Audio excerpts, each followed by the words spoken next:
ಸದಾಚಾರ್ಯಗುರುಭ್ಯೋ ನಮಃ.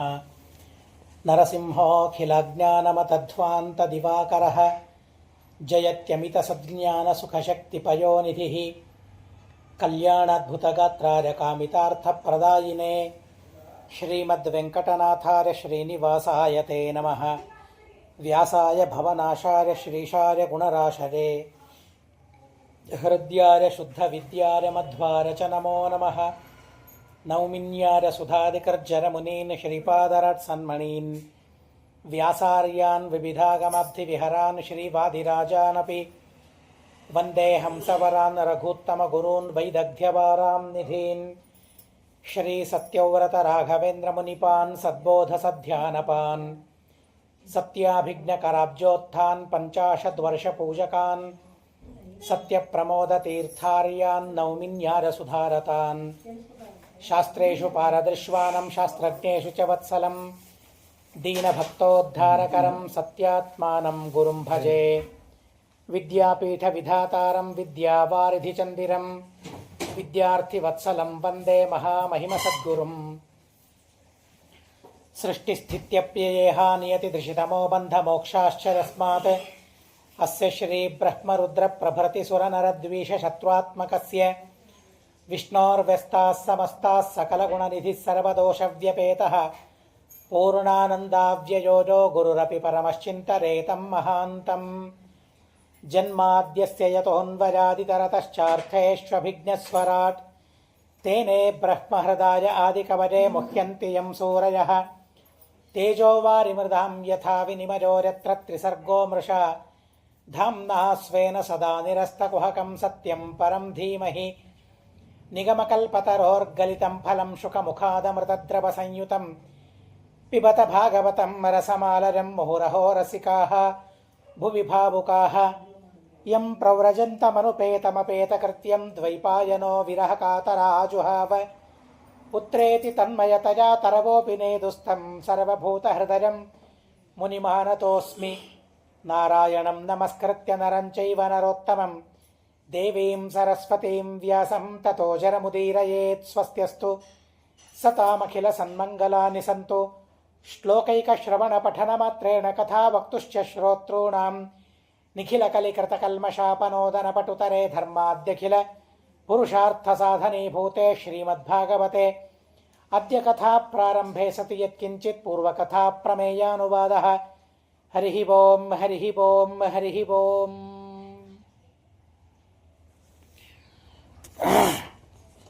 ಪರಮಾತ್ಮ ಬ್ರಹ್ಮದೇವರ ಮಾತನ್ನು ಸತ್ಯ ಮಾಡುವುದಕ್ಕಾಗಿ ನರಸಿಂಹದೇವರಾಗಿ ಅವತಾರವನ್ನು ತಾಳಿದ್ದಾನೆ. ಹಾಗೂ ದೇವಾಧಿದೇವತೆಗಳ ಪ್ರಾರ್ಥನೆಯನ್ನು ಪರಿಪೂರ್ಣ ಮಾಡಿದ್ದಾನೆ. ಬ್ರಹ್ಮದೇವರ ಅತಿ ವಿಶಿಷ್ಟವಾದ ವರಬಲದಿಂದ ಉನ್ಮತ್ತನಾಗಿದ್ದಾನೆ ಹಿರಣ್ಯಕಶಿಪು. ಎಲ್ಲ ಲೋಕಪಾಲಕರ ಸ್ಥಾನವನ್ನು ತನ್ನ ವಶ ಮಾಡಿಕೊಂಡಿದ್ದಾನೆ. ಇಂದ್ರಾದಿ ದೇವತೆಗಳೆಲ್ಲ ಹಿರಣ್ಯಕಶಿಪುವಿನ ಅಧೀನ. ಹಿರಣ್ಯಕಶಿಪು ಹೇಳಿದಂತೆಯೇ ಎಲ್ಲ ಕಡೆಗೆ ರಾಜ್ಯ ನಡಿಬೇಕು. ಅವರೆಲ್ಲರೂ ಸಾಮಂತರಂತೆ ಇದ್ದಾರೆ. ಸಾಮಂತರಾಜರು ಅಂತ ನಾವು ಕೇಳ್ತೀವಲ್ಲ, ಹಾಗೆ ಇಂದ್ರ ಸ್ವರ್ಗಲೋಕದಲ್ಲಿದ್ದಾನೆ. ಆದರೆ ರಾಜ್ಯ ನಡೆಯೋದು ಮಾತ್ರ ಹಿರಣ್ಯಕಶಿಪುವಿನದ್ದೇ. ಹೀಗಾಗಿ ಇಂದ್ರ, ಕುಬೇರ ಮುಂತಾದ ಎಲ್ಲ ದಿಕ್ಪಾಲಕರೇನಿದ್ದಾರೆ, ಎಲ್ಲ ದಿಕ್ಪಾಲಕರು ಹಿರಣ್ಯಕಶಿಪು ಹೇಳಿದಂತೆ ನಡೀತಾ ಇದ್ದಾರೆ. ಹೀಗಾಗಿ ದೇವತೆಗಳೆಲ್ಲ ಹೋಗಿ ಪರಮಾತ್ಮನಿಗೆ ಪ್ರಾರ್ಥನೆ ಮಾಡಿದಾಗ ಪರಮಾತ್ಮ ವರೋರ್ಜಿತನಾದರೂ ನಾನು ಆ ದೈತ್ಯನನ್ನು ಸಂಹಾರ ಮಾಡುತ್ತೇನೆ ಅಂತ ನರಸಿಂಹ ರೂಪವನ್ನು ಧಾರಣೆ ಮಾಡಿ ಸಂಹಾರ ಮಾಡಿದ್ದಾನೆ. ಸಂಹಾರ ಮಾಡಿದ ಮೇಲೆ ದೇವತೆಗಳೆಲ್ಲ ಪರಮಾತ್ಮನ ಸ್ತೋತ್ರವನ್ನು ಮಾಡ್ತಾರೆ.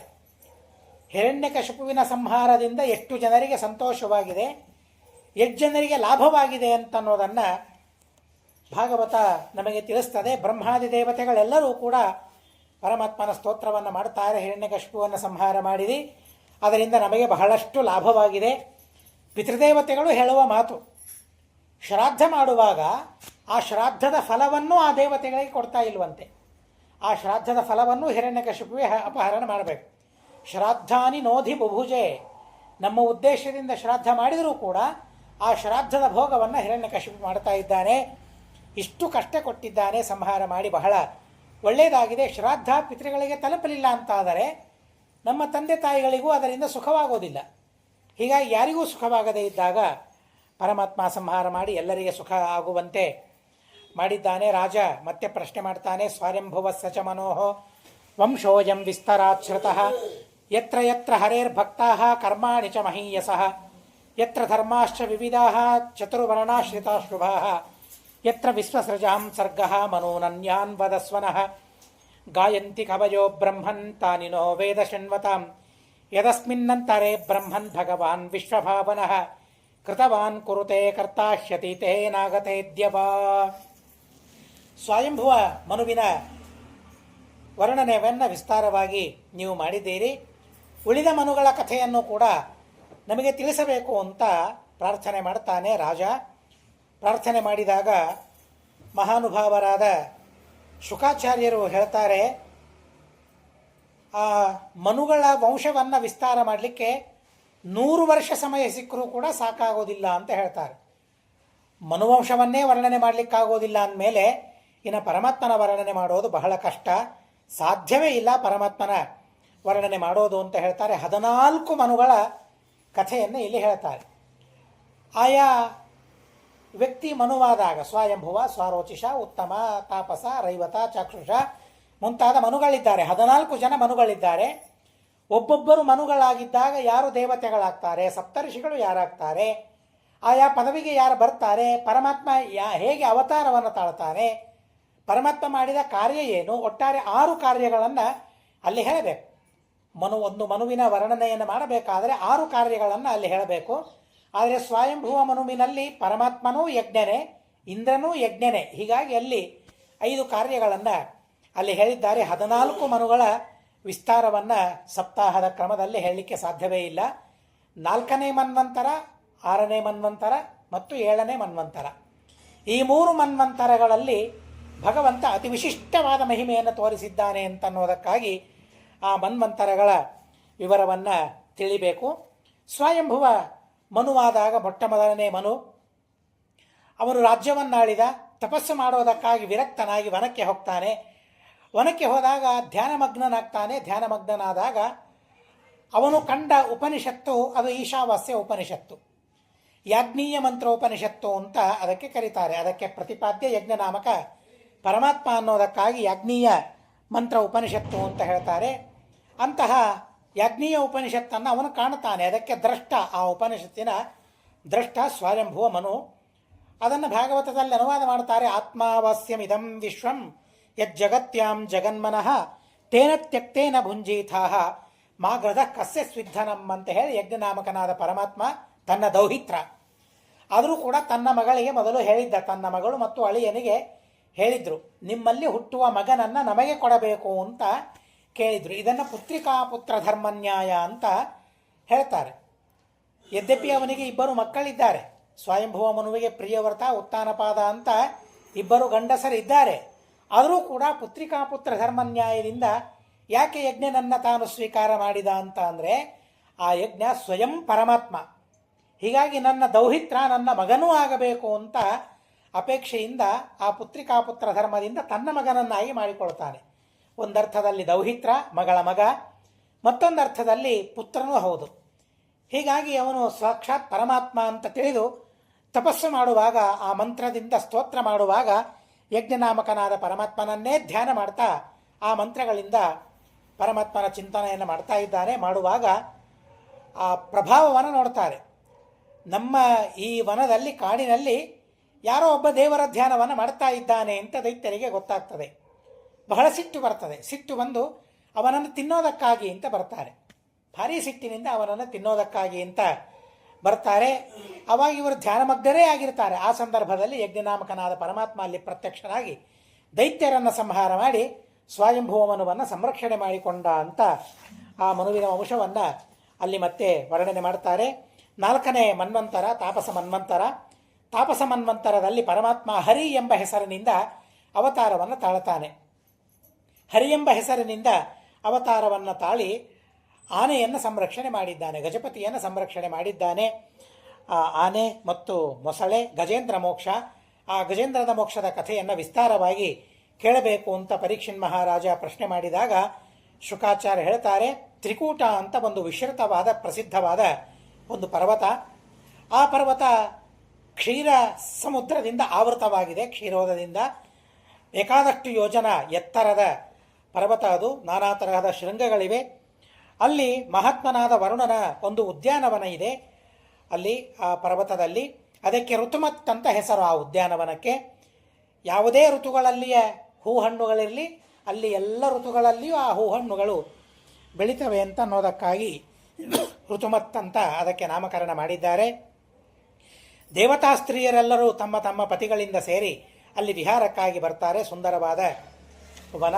ಆ ವನದಲ್ಲಿ ಬೆಳೆಯುವ ಹೂಗಳು, ಪುಷ್ಪಗಳು ಮತ್ತು ಹಣ್ಣುಗಳು ಅದರ ವರ್ಣನೆಯನ್ನು ಮಾಡ್ತಾರೆ. ಇಂಥ ಆ ವನಕ್ಕೆ ಒಂದು ಬಾರಿ ಅದೇ ವನದಲ್ಲಿರುವ ಒಂದು ಆನೆ, ಆ ಆನೆ ತನ್ನ ಪರಿವಾರ ಸಮೇತವಾಗಿ ಬರ್ತದೆ. ಆ ಆನೆ ಎಷ್ಟು ಸಮರ್ಥ ಅಂತ ಅಂದರೆ, ಆಗ ಆ ಆನೆ ಇದ್ದಾಗ ವನರಾಜ ಯಾವುದು ಅಂತಂದರೆ ಸಿಂಹ ಅಲ್ಲ, ವನರಾಜ ಈ ಆನೆಯೇ. ಆನೆಗೆ ಒಂದು ಗಂಧ ಇರ್ತದೆ. ಆನೆಗೆ ಮದ ಬಂದಾಗ ಆ ತಲೆ ಮೇಲಿನಿಂದ ಒಂದು ರಸ ಬರ್ತದೆ. ಆ ರಸ ಭಾರೀ ಸುಗಂಧ ಭರಿತವಾಗಿರ್ತದೆ. ಏನು ವಿಚಿತ್ರ! ಆನೆಗಳ ಆ ಶರೀರದಲ್ಲಿ ಅಂಥ ಅದ್ಭುತವಾಗಿರತಕ್ಕಂತಹ ದ್ರವವನ್ನು ಪರಮಾತ್ಮ ಇಟ್ಟಿದ್ದಾನೆ. ಭಾರೀ ಸುಗಂಧ ಭರಿತವಾಗಿರ್ತದೆ.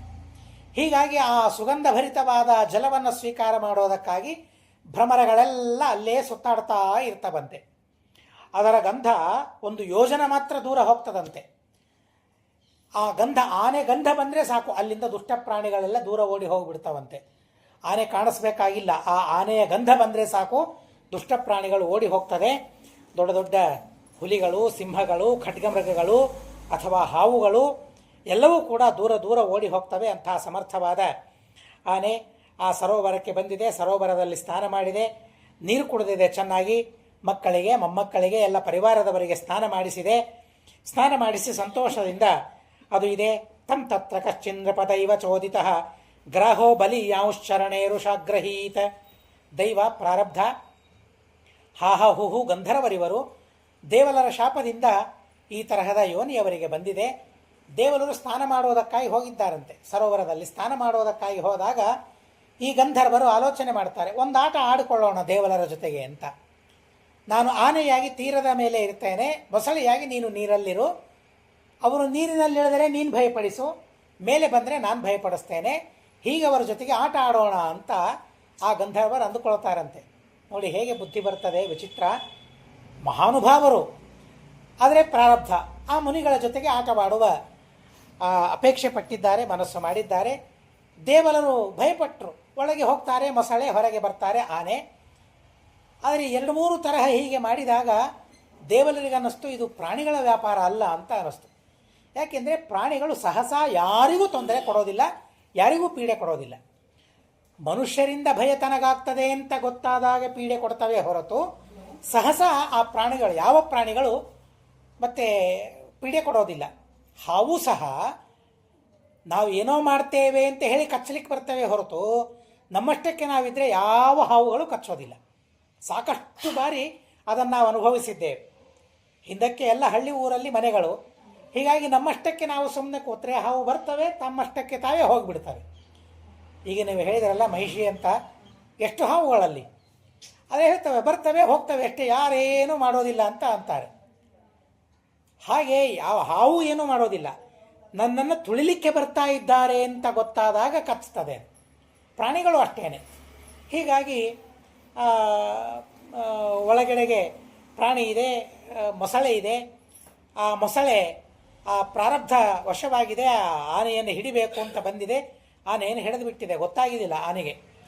ಆ ಮಹಾನುಭಾವರು ಹೂಹೂಹ ಗಂಧರ್ವರು ಆ ರೀತಿಯಾಗಿ ಮಾಡಿದರು. ದೇವಲ ಋಷಿಗಳು ಅಂದ್ಕೊಳ್ತಾರೆ ಇದು ಪ್ರಾಣಿಗಳ ಸ್ವಭಾವ ಅಲ್ಲ, ಪ್ರಾಣಿಗಳ ಹಾಗೆ ಮಾಡೋದೇ ಇಲ್ಲ. ಆದರೆ ಚೇತನರಿರಬೇಕು, ಯಾರೋ ವ್ಯಕ್ತಿಗಳಿರಬೇಕು ಅಂತ ಯೋಗ ದೃಷ್ಟಿಯಿಂದ ನೋಡ್ತಾರೆ ಗಂಧರ್ವರು. ಹೌದು, ನಿಮಗೆ ಈ ಯೋನಿ ಅಂದರೆ ಬಹಳ ಪ್ರೀತಿಯಲ್ಲ, ನೀನು ಮೊಸಳೆಯೇ ಆಗಿಬಿಡು, ನೀನು ಆನೆಯೇ ಆಗಿಬಿಡು ಅಂತ ಶಾಪವನ್ನು ಕೊಟ್ಟು ಬಿಟ್ಟಿದ್ದಾರೆ. ದೇವಲರ ಶಾಪದಿಂದ ಆನೆ ಮೊಸಳೆಯಾಗಿ ಬಿಟ್ಟಿದ್ದಾರೆ. ಆ ಆನೆಗೆ ಮತ್ತೊಂದು ಅಗಸ್ತ್ಯರ ಶಾಪವೂ ಇದೆ, ಅದನ್ನು ಮುಂದೆ ಹೇಳ್ತಾರೆ. ಆ ಮೊಸಳೆಯ ಆನೆಯನ್ನು ಹಿಡಿದು ಬಿಟ್ಟಿದೆ. ಹಿಡಿದಾಗ ಹೊರಗೆ ಬರಬೇಕು ಅಂತ ಪ್ರಯತ್ನ ಮಾಡ್ತಿದೆ ಆನೆ, ಒಳಗೆ ಎಳಿಬೇಕು ಅಂತ ಮೊಸಳೆ ಪ್ರಯತ್ನ ಮಾಡ್ತದೆ. ಇಬ್ಬರ ಕೆಲಸವೂ ಆಗ್ತಾ ಇಲ್ಲ, ಒಳಗೆ ಎಳಿಲಿಕ್ಕಾಗ್ತಾ ಇಲ್ಲ, ಹೊರಗೆ ಹೋಗ್ಲಿಕ್ಕೆ ಆಗ್ತಾ ಇಲ್ಲ. ಆ ಆನೆಯ ಹೆಂಡತಿ, ಮಕ್ಕಳು, ಬಂಧು ಬಳಗ, ಪರಿವಾರ ಎಲ್ಲರೂ ಹಿಡಿದು ಮೇಲೆ ಎಳಿಲಿಕ್ಕೆ ನೋಡ್ತಾರೆ, ಆದರೂ ಮೇಲೆ ಬರಲಿಕ್ಕೆ ಆಗ್ತಾ ಇಲ್ಲ. ಆ ಎರಡರ ಜಗಳ, ಆನೆ ಮತ್ತು ಮೊಸಳೆಯ ಈ ಕದನ ಏನಿದೆಯಲ್ಲ 1,000 ವರ್ಷದ ತನಕ ಆಗಿದೆ ಅಂತ ಹೇಳ್ತಾರೆ. 1000 ವರ್ಷದ ತನಕ ಆಗಿದೆ, ರಕ್ತ ಹೋಗ್ತಾ ಇದೆ ಆನೆಯದ್ದು, ಆದರೆ ಎರಡೂ ಸಾಯ್ತಾ ಇಲ್ಲ. ದೇವತೆಗಳಿಗೆ ಬಹಳ ಆಶ್ಚರ್ಯವಾಯಿತು ಅಂತ ಹೇಳ್ತಾರೆ. ಸಮಂ ಸಹಸ್ರಾಬ್ಜಗಮನ್ ಮಹೀಪತೆ ಸಪ್ರಾಣಯೋ ಚಿತ್ರಮಮಂ ಸತಾಮರಾಹ. ಹೀಗೆ ಯಾವಾಗ ಆನೆ ಸಂಕಟದಲ್ಲಿ ಸಿಲ್ಕೊಂಡ್ಬಿಡ್ತದೆ, ಇನ್ನು ವಿವಶ ನನ್ನನ್ನು ಈ ಪ್ರಾಣಿಗಳು ಸಂರಕ್ಷಣೆ ಮಾಡಲಿಕ್ಕೆ ಸಾಧ್ಯವಿಲ್ಲ, ಯಾರೂ ಸಂರಕ್ಷಣೆ ಮಾಡಲಿಕ್ಕಾಗೋದಿಲ್ಲ, ಪರಮಾತ್ಮನೇ ನನ್ನನ್ನು ಸಂರಕ್ಷಣೆ ಮಾಡಬೇಕು ಅಂತ ಹೇಳಿ ಪರಮಾತ್ಮನಿಗೆ ಶರಣಾಗಿ ಹಿಂದಿನ ಜನ್ಮದಲ್ಲಿ ತಾನು ಗಂಧರ್ವ, ಹೀಗಾಗಿ ಗಂಧರ್ವ ಜನ್ಮದಲ್ಲಿ ತಾನು ಅನೇಕ ತರಹದ ಜ್ಞಾನ ಅವನಿಗೆ ಇದೆ. ಆ ಜ್ಞಾನದಿಂದ ಉದ್ಬುದ್ಧನಾಗಿ ಪರಮಾತ್ಮನ ಸ್ತೋತ್ರವನ್ನು ಮಾಡ್ತಾರೆ. ಪ್ರಾಗ್ಜನ್ಮನ್ಯನು ಶಿಕ್ತಿದಂಬ, ಹಿಂದಿನ ಜನ್ಮದಲ್ಲಿ ತಾನೇನು ಕಲಿತಿದ್ದಾನೆ ಅದು ಸ್ಮರಣೆಗೆ ಬಂದಿದೆ. ಸ್ಮರಣೆಗೆ ಬಂದು ದೇವರ ಸ್ತೋತ್ರವನ್ನು ಮಾಡಲಿಕ್ಕೆ ಪ್ರಾರಂಭ ಮಾಡ್ತಾನೆ. ಮನುಷ್ಯನಿಗೆ ಅದು ಇದ್ದೇ ಇರ್ತದೆ ಅಂತ ತಿಳಿಸ್ತಾರೆ.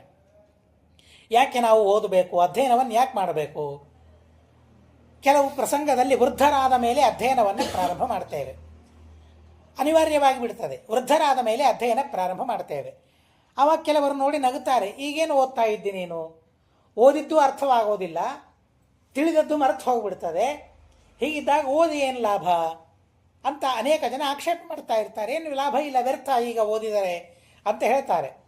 ಆದರೆ ಒಬ್ಬ ಸುಭಾಷಿತಕಾರ ಹೇಳ್ತಾನೆ, ಗತೇಪಿ ವಯಸ್ಸಿ ಗ್ರಾಹ್ಯ ವಿದ್ಯಾ ಸರ್ವಾತ್ಮನಾ ಬುಧೈ ಇಹಚೇತ್ಸಾನ ಫಲದ ಸಾ ಅನ್ಯಜನ್ಮನಿ ಅಂತ ಹೇಳ್ತಾರೆ. ವೃದ್ಧರಾದ ಮೇಲೂ ಕೂಡ ಅಧ್ಯಯನವನ್ನು ಮಾಡಬೇಕು. ಈ ಜನ್ಮದಲ್ಲಿ ಅದಕ್ಕೆ ಫಲ ಇಲ್ಲ, ತಿಳಿತಾನೆ ಮರಿತಾನೆ, ಮರುವವನಿಗೆ ಸಹಜವಾಗಿ ಕಲಿತದ್ದನ್ನು ತಿಳಿದದ್ದನ್ನು ಓದಿದ್ದನ್ನು ಮರೆತು ಬಿಡ್ತಾನೆ, ಕೇಳಿದ್ದನ್ನು ಮರೆತು ಬಿಡ್ತಾನೆ.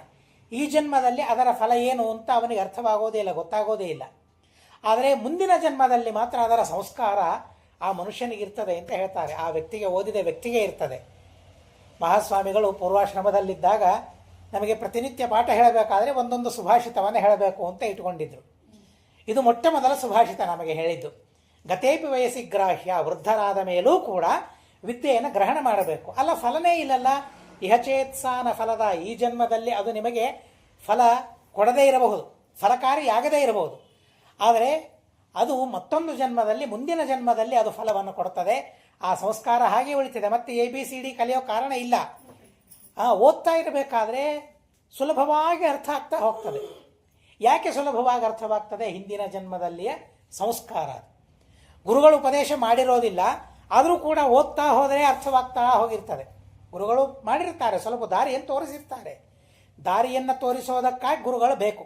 ಅದಾದ ಮೇಲೆ ತಾವೇ ಅಧ್ಯಯನ ಮಾಡ್ತಾರೆ. ಅಧ್ಯಯನದಿಂದ ತಿಳಿಲಿಕ್ಕೆ ಅವರಿಗಾಗ್ತದೆ, ಹಿಂದಿನ ಜನ್ಮದಲ್ಲಿಯ ಸಂಸ್ಕಾರದಿಂದ ಹಾಗಾಗ್ತದೆ ಅಂತ ಹೇಳ್ತಾರೆ. ಹಾಗೆ ಪ್ರಕೃತದಲ್ಲಿ ಹೇಳ್ತಾರೆ, ಪ್ರಾಗ್ಜನ್ಮನ್ಯನು ಶಿಕ್ಷಿತಂಬ. ಯಾರು ಕಲಿಸಿದ್ದಾರೆ ಸ್ತೋತ್ರ ಆನೆಗೆ? ಯಾರು ಪಾಠ ಹೇಳಿದ್ದಾರೆ ಆನೆಗೆ ಸ್ತೋತ್ರ ಮಾಡಬೇಕು ಅಂತ? ಪ್ರಾಗ್ಜನ್ಮನ್ಯನಿ ಶಿಕ್ಷಿತಂ, ಹಿಂದಿನ ಜನ್ಮದಲ್ಲಿ ತಾನು ಕಲಿತ ಸ್ತೋತ್ರ ಏನಿದೆ ಆ ಸ್ತೋತ್ರವನ್ನು ಮಾಡ್ತಾ ಇದೆ ಆನೆ. ಓಂ ನಮೋ ಭಗವತೆ ತಸ್ಮೈ ಯತಯೇದಚ್ಚಿದಾತ್ಮಕಂ ಪುರುಷಾಯಾದಿ ಬೀಜಾಯ ಪರೇಶಾಯ ಹಿ ಧೀಮಹಿ. ತುಂಬ ಅದ್ಭುತವಾದ ಸ್ತೋತ್ರ ಇದೆ. ಸುಮಾರು 26 ಶ್ಲೋಕಗಳಲ್ಲಿ ಆ ಆನೆ ಪರಮಾತ್ಮನ ಸ್ತೋತ್ರವನ್ನು ಮಾಡ್ತದೆ. ನೀನು ಪುರುಷ, ಆದಿ ಬೀಜ, ಎಲ್ಲದಕ್ಕೆ ಕಾರಣ ನೀನು, ಪರೇಶ, ಸರ್ವೋತ್ತಮ, ನಿನ್ನ ಧ್ಯಾನವನ್ನು ನಾನು ಮಾಡುತ್ತೇನೆ ಅಂತ ಹೇಳಿ ಸ್ತೋತ್ರ ಮಾಡಿದ ಮೇಲೆ ಪರಮಾತ್ಮನಿಗೆ ಬಹಳ ಸಂತೋಷವಾಗ್ತದೆ. ಸಂತೋಷವಾಗಿ ಭಗವಂತ ಆವಾಗ ಗರುಡನ ಮೇಲೆ ಕುಳಿತುಕೊಂಡು ಬರ್ತಾನೆ. ಛಂದೋ ಮರೇನ ಗರುಡೇನ ಸಮುಷ್ಯಮಾನ ಚಕ್ರಾಯುಧ ಅಭ್ಯಗಮದಾಶು ಯತೋ ಗಜೇಂದ್ರ. ಚಕ್ರಾಯುಧವನ್ನು ಧಾರಣೆ ಮಾಡಿ ಭಗವಂತ ಆನೆ ಇದ್ದಲ್ಲಿಗೆ ಬರ್ತಾನೆ. ಸೋಂತಸ್ಸರಸ್ಯುರುಬಲೇನ ಗೃಹೀತಾರ್ಥ ದೃಷ್ಟ್ವಾ ಗರುತ್ಮತಿ ಹರಿಂ ಖೌಪಾತ್ತ ಚಕ್ರಂ ಉತ್ಕ್ಷಿಪ್ಯ ಸಾಂಬುಜಕರಂ ಗಿರಮಾಹ ಕೃಚ್ಛ್ರಾತ ನಾರಾಯಣಾಖಿಲ ಗುರೋ ಭಗವನ್ ನಮಸ್ತೆ. ಆ ಪರಮಾತ್ಮನ ಸ್ತೋತ್ರವನ್ನು ಆ ಸಂದರ್ಭದಲ್ಲಿ ಮಾಡ್ತಾನೆ. ಗರುಡಾರೂಢನಾಗಿ ಪರಮಾತ್ಮ ಕಾಣಿಸಿದಾಗ ಏನು ಮಾಡಬೇಕು? ಸರೋವರದಲ್ಲಿ ಒಂದು ಹೂವಿದೆ. ಅಂಥ ಕಷ್ಟ ಕಾಲದಲ್ಲಿಯೂ ಸಹ ತನ್ನ ಸೊಂಡಲಿನಿಂದ ಆ ಹೂವನ್ನು ತೆಗೆದು ಪರಮಾತ್ಮನಿಗೆ ಆ ಹೂವನ್ನು ಏರಿಸ್ತದೆ, ಹೂವಿನಿಂದ ಅರ್ಚನೆ ಮಾಡ್ತದೆ. ಪರಮಾತ್ಮನಿಗೆ ಬಹಳ ಸಂತೋಷವಾಗಿ ಆ ಮೊಸಳೆಯನ್ನು ಸಂಹಾರ ಮಾಡಿ ಗಜಪತಿಯನ್ನು ಪರಮಾತ್ಮ ಸಂರಕ್ಷಣೆ ಮಾಡಿದ್ದಾನೆ ಅಂತ ಹೇಳ್ತಾರೆ. ಸುಮ್ಮನೆ ಈ ಸಂದರ್ಭದಲ್ಲಿ ತೆಲುಗುದಲ್ಲಿ ಪೋತನ ಅಂತ ಒಬ್ಬ ಕವಿ ಭಾಗವತವನ್ನು ರಚನೆ ಮಾಡಿದ್ದಾನೆ. ಅವನ ಕಥೆಯನ್ನು ಹೇಳ್ತಾರೆ. ಈ ಪ್ರಸಂಗ ಬಂದಾಗ ಅವನು ಹೇಗೆ ವರ್ಣನೆ ಮಾಡಿದ್ದ ಅಂತಂದರೆ, ಪರಮಾತ್ಮ ಗರುಡನನ್ನೂ ದೂರ ಸರಿಸಿದ, ಚಕ್ರವನ್ನೂ ಧಾರಣೆ ಮಾಡಲಿಲ್ಲ, ಓಡೋಡಿ ಧಾವಿಸಿ ಪರಮಾತ್ಮ ಆ ಆನೆಯನ್ನು ರಕ್ಷಣೆ ಮಾಡೋದಕ್ಕಾಗಿ ಬಂದ ಅಂತ ಅಲ್ಲಿ ವರ್ಣನೆ ಮಾಡ್ತಾನೆ ಅವನು, ಆ ಕವಿ. ಆ ವರ್ಣನೆಯನ್ನು ಇನ್ನೊಬ್ಬ ಕವಿ ನೋಡ್ತಾರಂತೆ, ಅವನ ಬಂಧುವಾದ ಇನ್ನೊಬ್ಬ ಕವಿ ನೋಡ್ತಾನೆ. ಇದೇನಿದು ವರ್ಣನೆ ಅಂತ ಅಂತಾರ? ಆ ಮತ್ತೊಬ್ಬ ಕವಿ ಈ ಭಾಗವತವನ್ನು ಬಹಳ ಅದ್ಭುತವಾಗಿ ಬರೆದಿದ್ದಾನೆ. ಈ ಕಾವ್ಯವನ್ನು, ಈ ಭಾಗವತವನ್ನು ನಮ್ಮ ರಾಜನಿಗೆ ನೀನು ಅರ್ಪಣೆ ಮಾಡು ಅಂತ, ಸಮರ್ಪಣೆ ಮಾಡು ಅಂತ ಅವನು ಕೇಳಿಕೊಂಡಿದ್ದ, ಇವರ ಬಂಧು.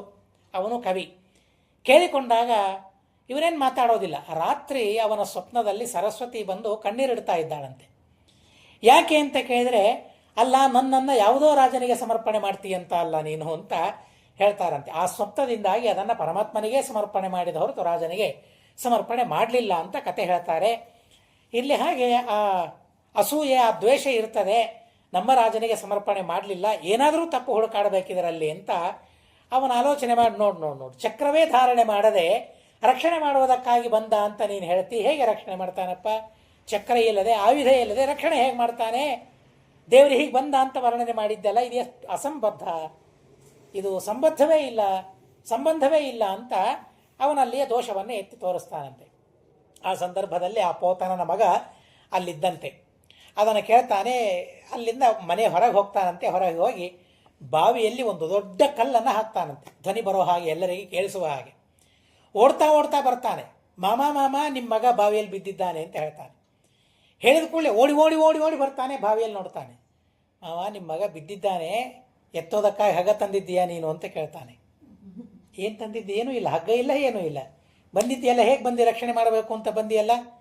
ಆ ತವಕ ಏನಿದೆಯಲ್ಲ, ರಕ್ಷಣೆ ಮಾಡಬೇಕು ಅಂತ ತವಕ ಇದ್ದಾಗ ಓಡಿ ಬರ್ತಾನಲ್ಲ, ಎಲ್ಲವನ್ನೂ ಬಿಟ್ಟು, ಯಾರನ್ನೂ ನೀನು ಅಪೇಕ್ಷೆ ಪಡದೆ ನೀವೊಬ್ಬನೇ ಬಂದಿಯಲ್ಲ, ನೀನೇ ಹೀಗೆ ಬರ್ತೀಯ ಅಂತಂದಮೇಲೆ ದೇವರು ಭಕ್ತರನ್ನು ಕಾಪಾಡುವ ಉತ್ಸಾಹ, ತವಕ ಹೇಗಿರ್ತದೆ ಭಗವಂತನಿಗೆ ಅಂತ ಹೇಳಿ ತನ್ನ ತಂದೆ ಬರೆದ ಆ ವರ್ಣನೆಯನ್ನು ಅವನು ಸರಿಪಡಿಸ್ತಾನಂತೆ.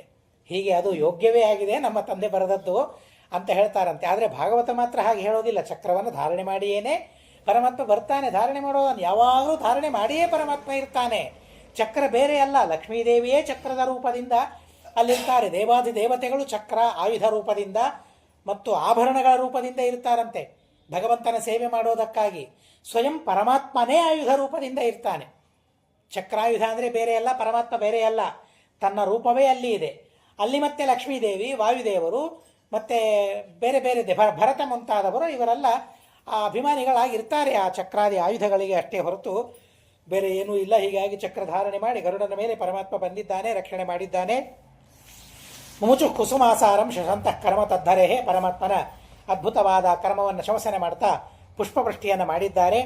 ಹೂಹು ಗಂಧರ್ವ ಆನೆಯಾಗಿದ್ದ, ಹಾಹಾ ಗಂಧರ್ವ ಯೋಸೌಗ್ರಾಹ ಸವೈ ಸತ್ಯ ಪರಮಾಶ್ಚರ್ಯ ರೂಪಧೃಕ ಮುಕ್ತೋ ದೇವರ ಶಾಪೇನ ಹೂಹು ಗಂಧರ್ವ ಸತ್ತಮಃ. ಆ ಹೂಹು ಎಂಬ ಗಂಧರ್ವ ಮೊಸಳೆಯಾಗಿದ್ದ ಪರಮಾತ್ಮನ ಆ ಚಕ್ರದ ಸ್ಪರ್ಶದಿಂದ ಅವನು ಮುಕ್ತನಾದ. ಒಳ್ಳೆ ರೂಪವನ್ನು ಪಡೆದು ಮತ್ತೆ ಗಂಧರ್ವ ರೂಪವನ್ನು ಪಡೆದು ಅವನು ಮುಕ್ತನಾದ ಅಂತ ಹೇಳ್ತಾರೆ. ಗಜೇಂದ್ರೋ ಭಗವತ್ ಸ್ಪರ್ಶಾತ್ ವಿಮುಕ್ತೋ ಜ್ಞಾನ ಬಂಧನಾತ್ ಪ್ರಾಪ್ತೋ ಭಗವತೋ ರೂಪಂ ಪೀತವಾಸಾಹ ಚತುರ್ಭುಜ. ಆನೆಯೂ ಸಹ ಮುಕ್ತವಾಗಿ ಹೋಗಿಬಿಟ್ಟಿದೆ ಅಂತ ಹೇಳ್ತಾರೆ. ಈ ಸಂದರ್ಭದಲ್ಲಿ ಆನೆ ಯಾಕಾದ ಮತ್ತೊಂದು ಶಾಪ ಅವನಿಗಿದೆ ಅಂತ ಹೇಳ್ತಾರೆ. ದೇವಲರ ಶಾಪ ಇಬ್ಬರಿಗೂ ಇದೆ, ಆನೆಯಾಗುವ ಶಾಪ, ಮೊಸಳೆಯಾಗುವ ಶಾಪ. ಜೊತೆಗೆ ಇನ್ನೊಂದು ಶಾಪ ಇದೆ, ಅದು ಆನೆಯಾಗುವುದಕ್ಕಾಗಿ ಅವನು ಪಾಂಡ್ಯ ದೇಶದ ರಾಜನಾಗಿದ್ದ. ಪಾಂಡ್ಯ ದ್ರಮಿಳ ಸತ್ತಮಃ, ದ್ರಮಿಡ ದೇಶದ ರಾಜ ಪಾಂಡ್ಯರಾಜ ಇಂದ್ರದ್ಯುಮ್ನ ಅಂತ ಅವನ ಹೆಸರು. ವೈಷ್ಣವ, ವಿಷ್ಣುವ್ರತ ಪರಾಯಣ. ಒಂದು ದಿವಸ ದೇವರ ಆರಾಧನೆಯನ್ನು ಮಾಡ್ತಾ ಇದ್ದಾನೆ, ಮೌನವ್ರತವನ್ನು ಮಾಡ್ತಾ ಇದ್ದಾನೆ. ಜೊತೆಗೆ ದೇವರ ಪೂಜೆ ಮಾಡುವಾಗ ಮಾತಾಡಬಾರದು ಅಂತ ಹೇಳ್ತಾರೆ.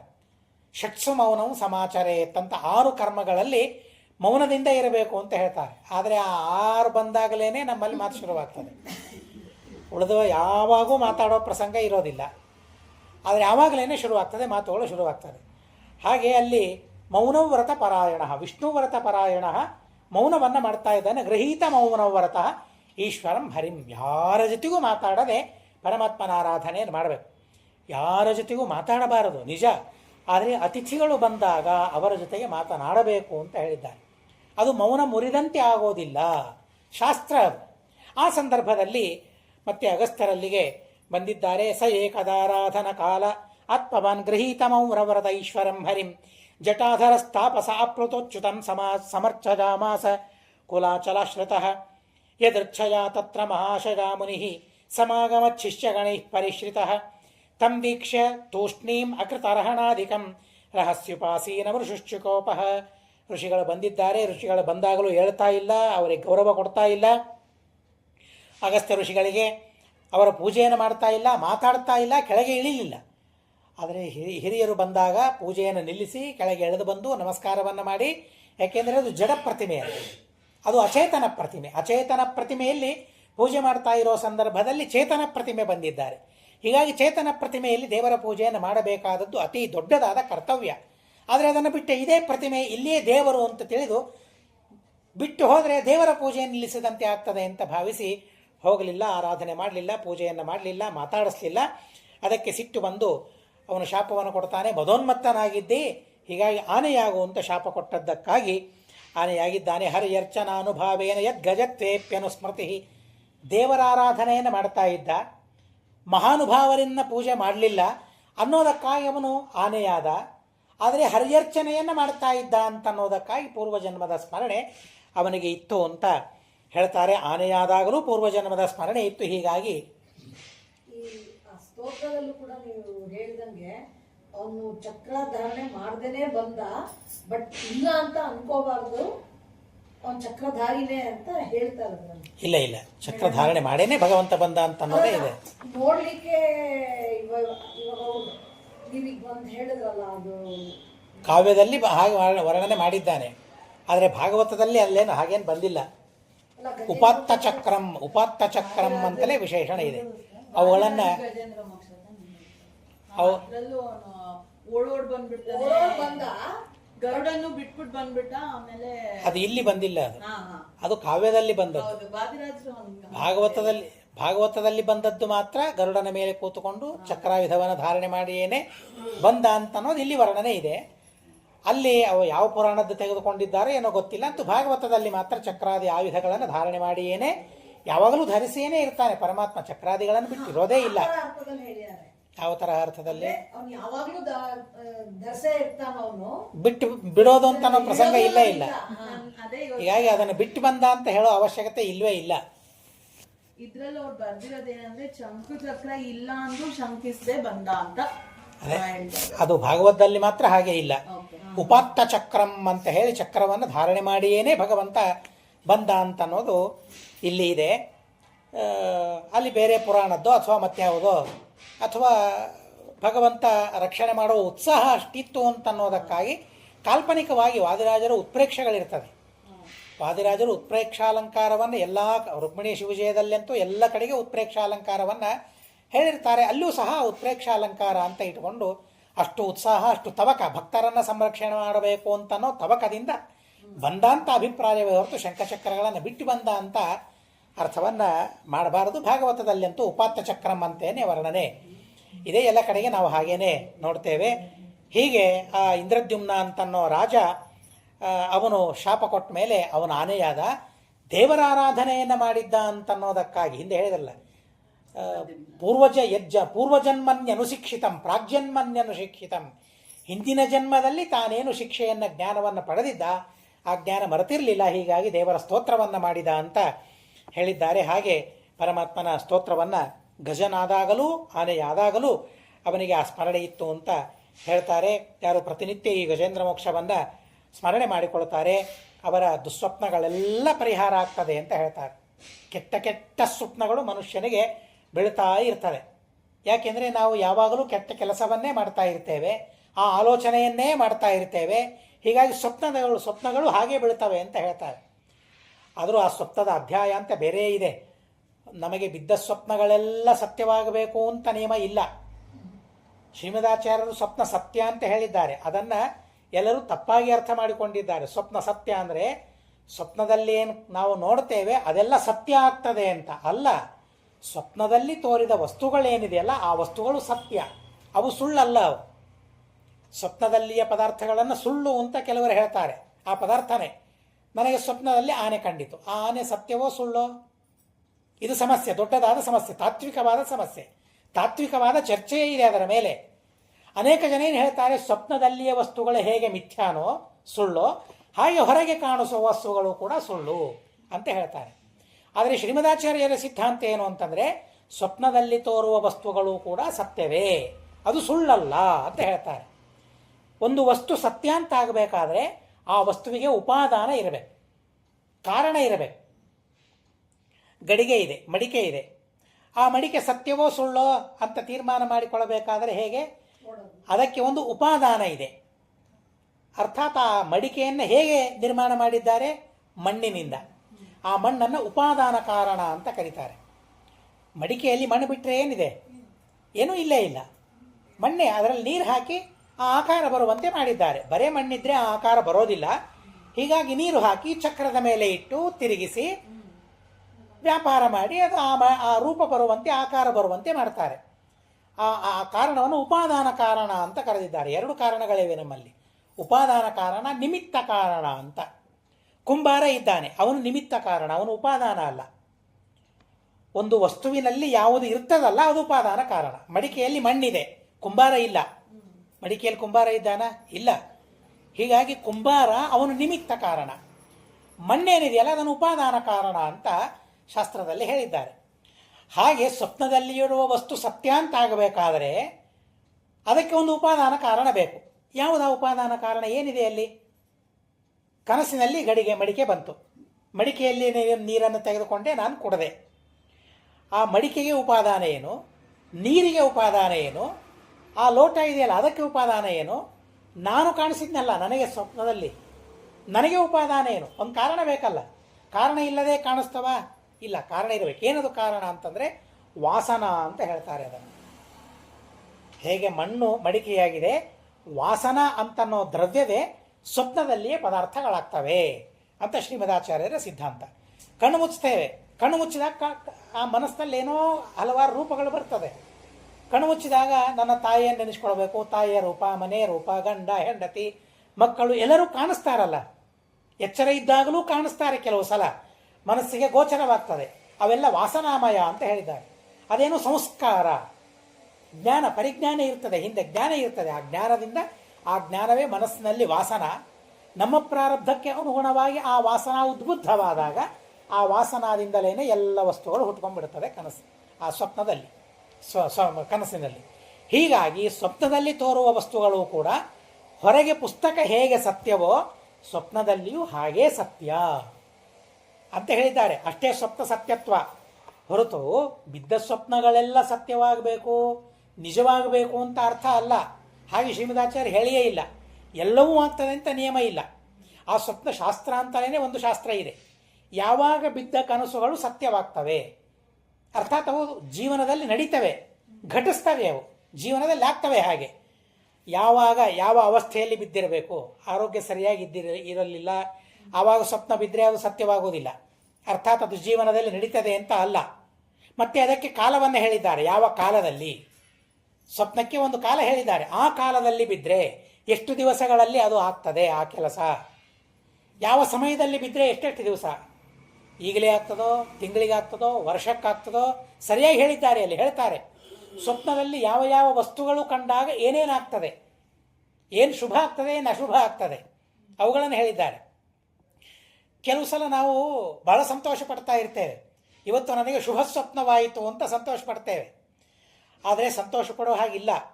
ಯಾಕೆ ಅಂತಂದರೆ ಆ ಸ್ವಪ್ನ ಏನು ಬ್ರಾಹ್ಮ ಮುಹೂರ್ತದಲ್ಲಿ ಬಿದ್ದಿರ್ತದಲ್ಲ, ಆ ಸ್ವಪ್ನ ಸತ್ಯವಾಗಬೇಕು ಅಂತಾದರೆ ಆ ಸ್ವಪ್ನ ಬಿದ್ದ ಮೇಲೆ ಮತ್ತೆ ಮಲ್ಕೊಳ್ಬಾರ್ದು ಅಂತ ಹೇಳ್ತಾರೆ. ಮಲ್ಕೊಂಡ್ವಿ ಅಂತಂದರೆ ಎರೇಸ್ ಆಗಿಬಿಡ್ತದೆ, ಆ ಸ್ವಪ್ನ ಸತ್ಯವಾಗುವುದಿಲ್ಲ. ಅಲ್ಲೇನು ಬಿದ್ದಿದೆಯಲ್ಲ ಅದು ಘಟಿಸೋದಿಲ್ಲ, ನಮ್ಮ ಜೀವನದಲ್ಲಿ ನಡೆಯೋದಿಲ್ಲ ಅದು. ಸ್ವಪ್ನ, ಶುಭ ಸ್ವಪ್ನ ಬಂದ ಮೇಲೆ ಎಚ್ಚರ ಹಾಗೇನೇ ಇರಬೇಕು, ಮಲ್ಕೊಳ್ಬಾರ್ದು. ಮತ್ತೆ ಮಲ್ಕೊಂಡ್ವಿ ಅಂತಂದರೆ ಆ ಸ್ವಪ್ನ ಕೈಗೂಡೋದಿಲ್ಲ, ಆ ಶುಭ ಫಲ ನಮಗೆ ಸಿಗೋದಿಲ್ಲ, ಅದನ್ನು ನೋಡ್ಲಿಕ್ಕೆ ಆಗೋದಿಲ್ಲ. ಸ್ವಪ್ನದ್ದು ದೊಡ್ಡ ಶಾಸ್ತ್ರವೇ ಇದೆ. ಅದು ಹೇಗೆ ಜಾತಕದ್ದು ಭವಿಷ್ಯದ್ದು ಶಾಸ್ತ್ರ ಇದೆಯಲ್ಲ, ಹಾಗೆ ಸ್ವಪ್ನಾಧ್ಯಾಯ ಅಂತಲೇ ಅನೇಕ ಪುಸ್ತಕಗಳಿವೆ, ಅನೇಕ ಗ್ರಂಥಗಳಿವೆ ಅದರ ಬಗ್ಗೆ. ಅಲ್ಲಲ್ಲಿ ಪ್ರಸಂಗ ಬಂದಾಗ ಓದಿದ್ದೇನೆ, ಇಲ್ಲ ಅಂತಲ್ಲ. ಬಹಳ ರೋಚಕವಾಗಿದೆ, ಭಾರಿ ರೋಚಕವಾಗಿದೆ ಅದು ಓದ್ತಾ ಹೋದರೆ.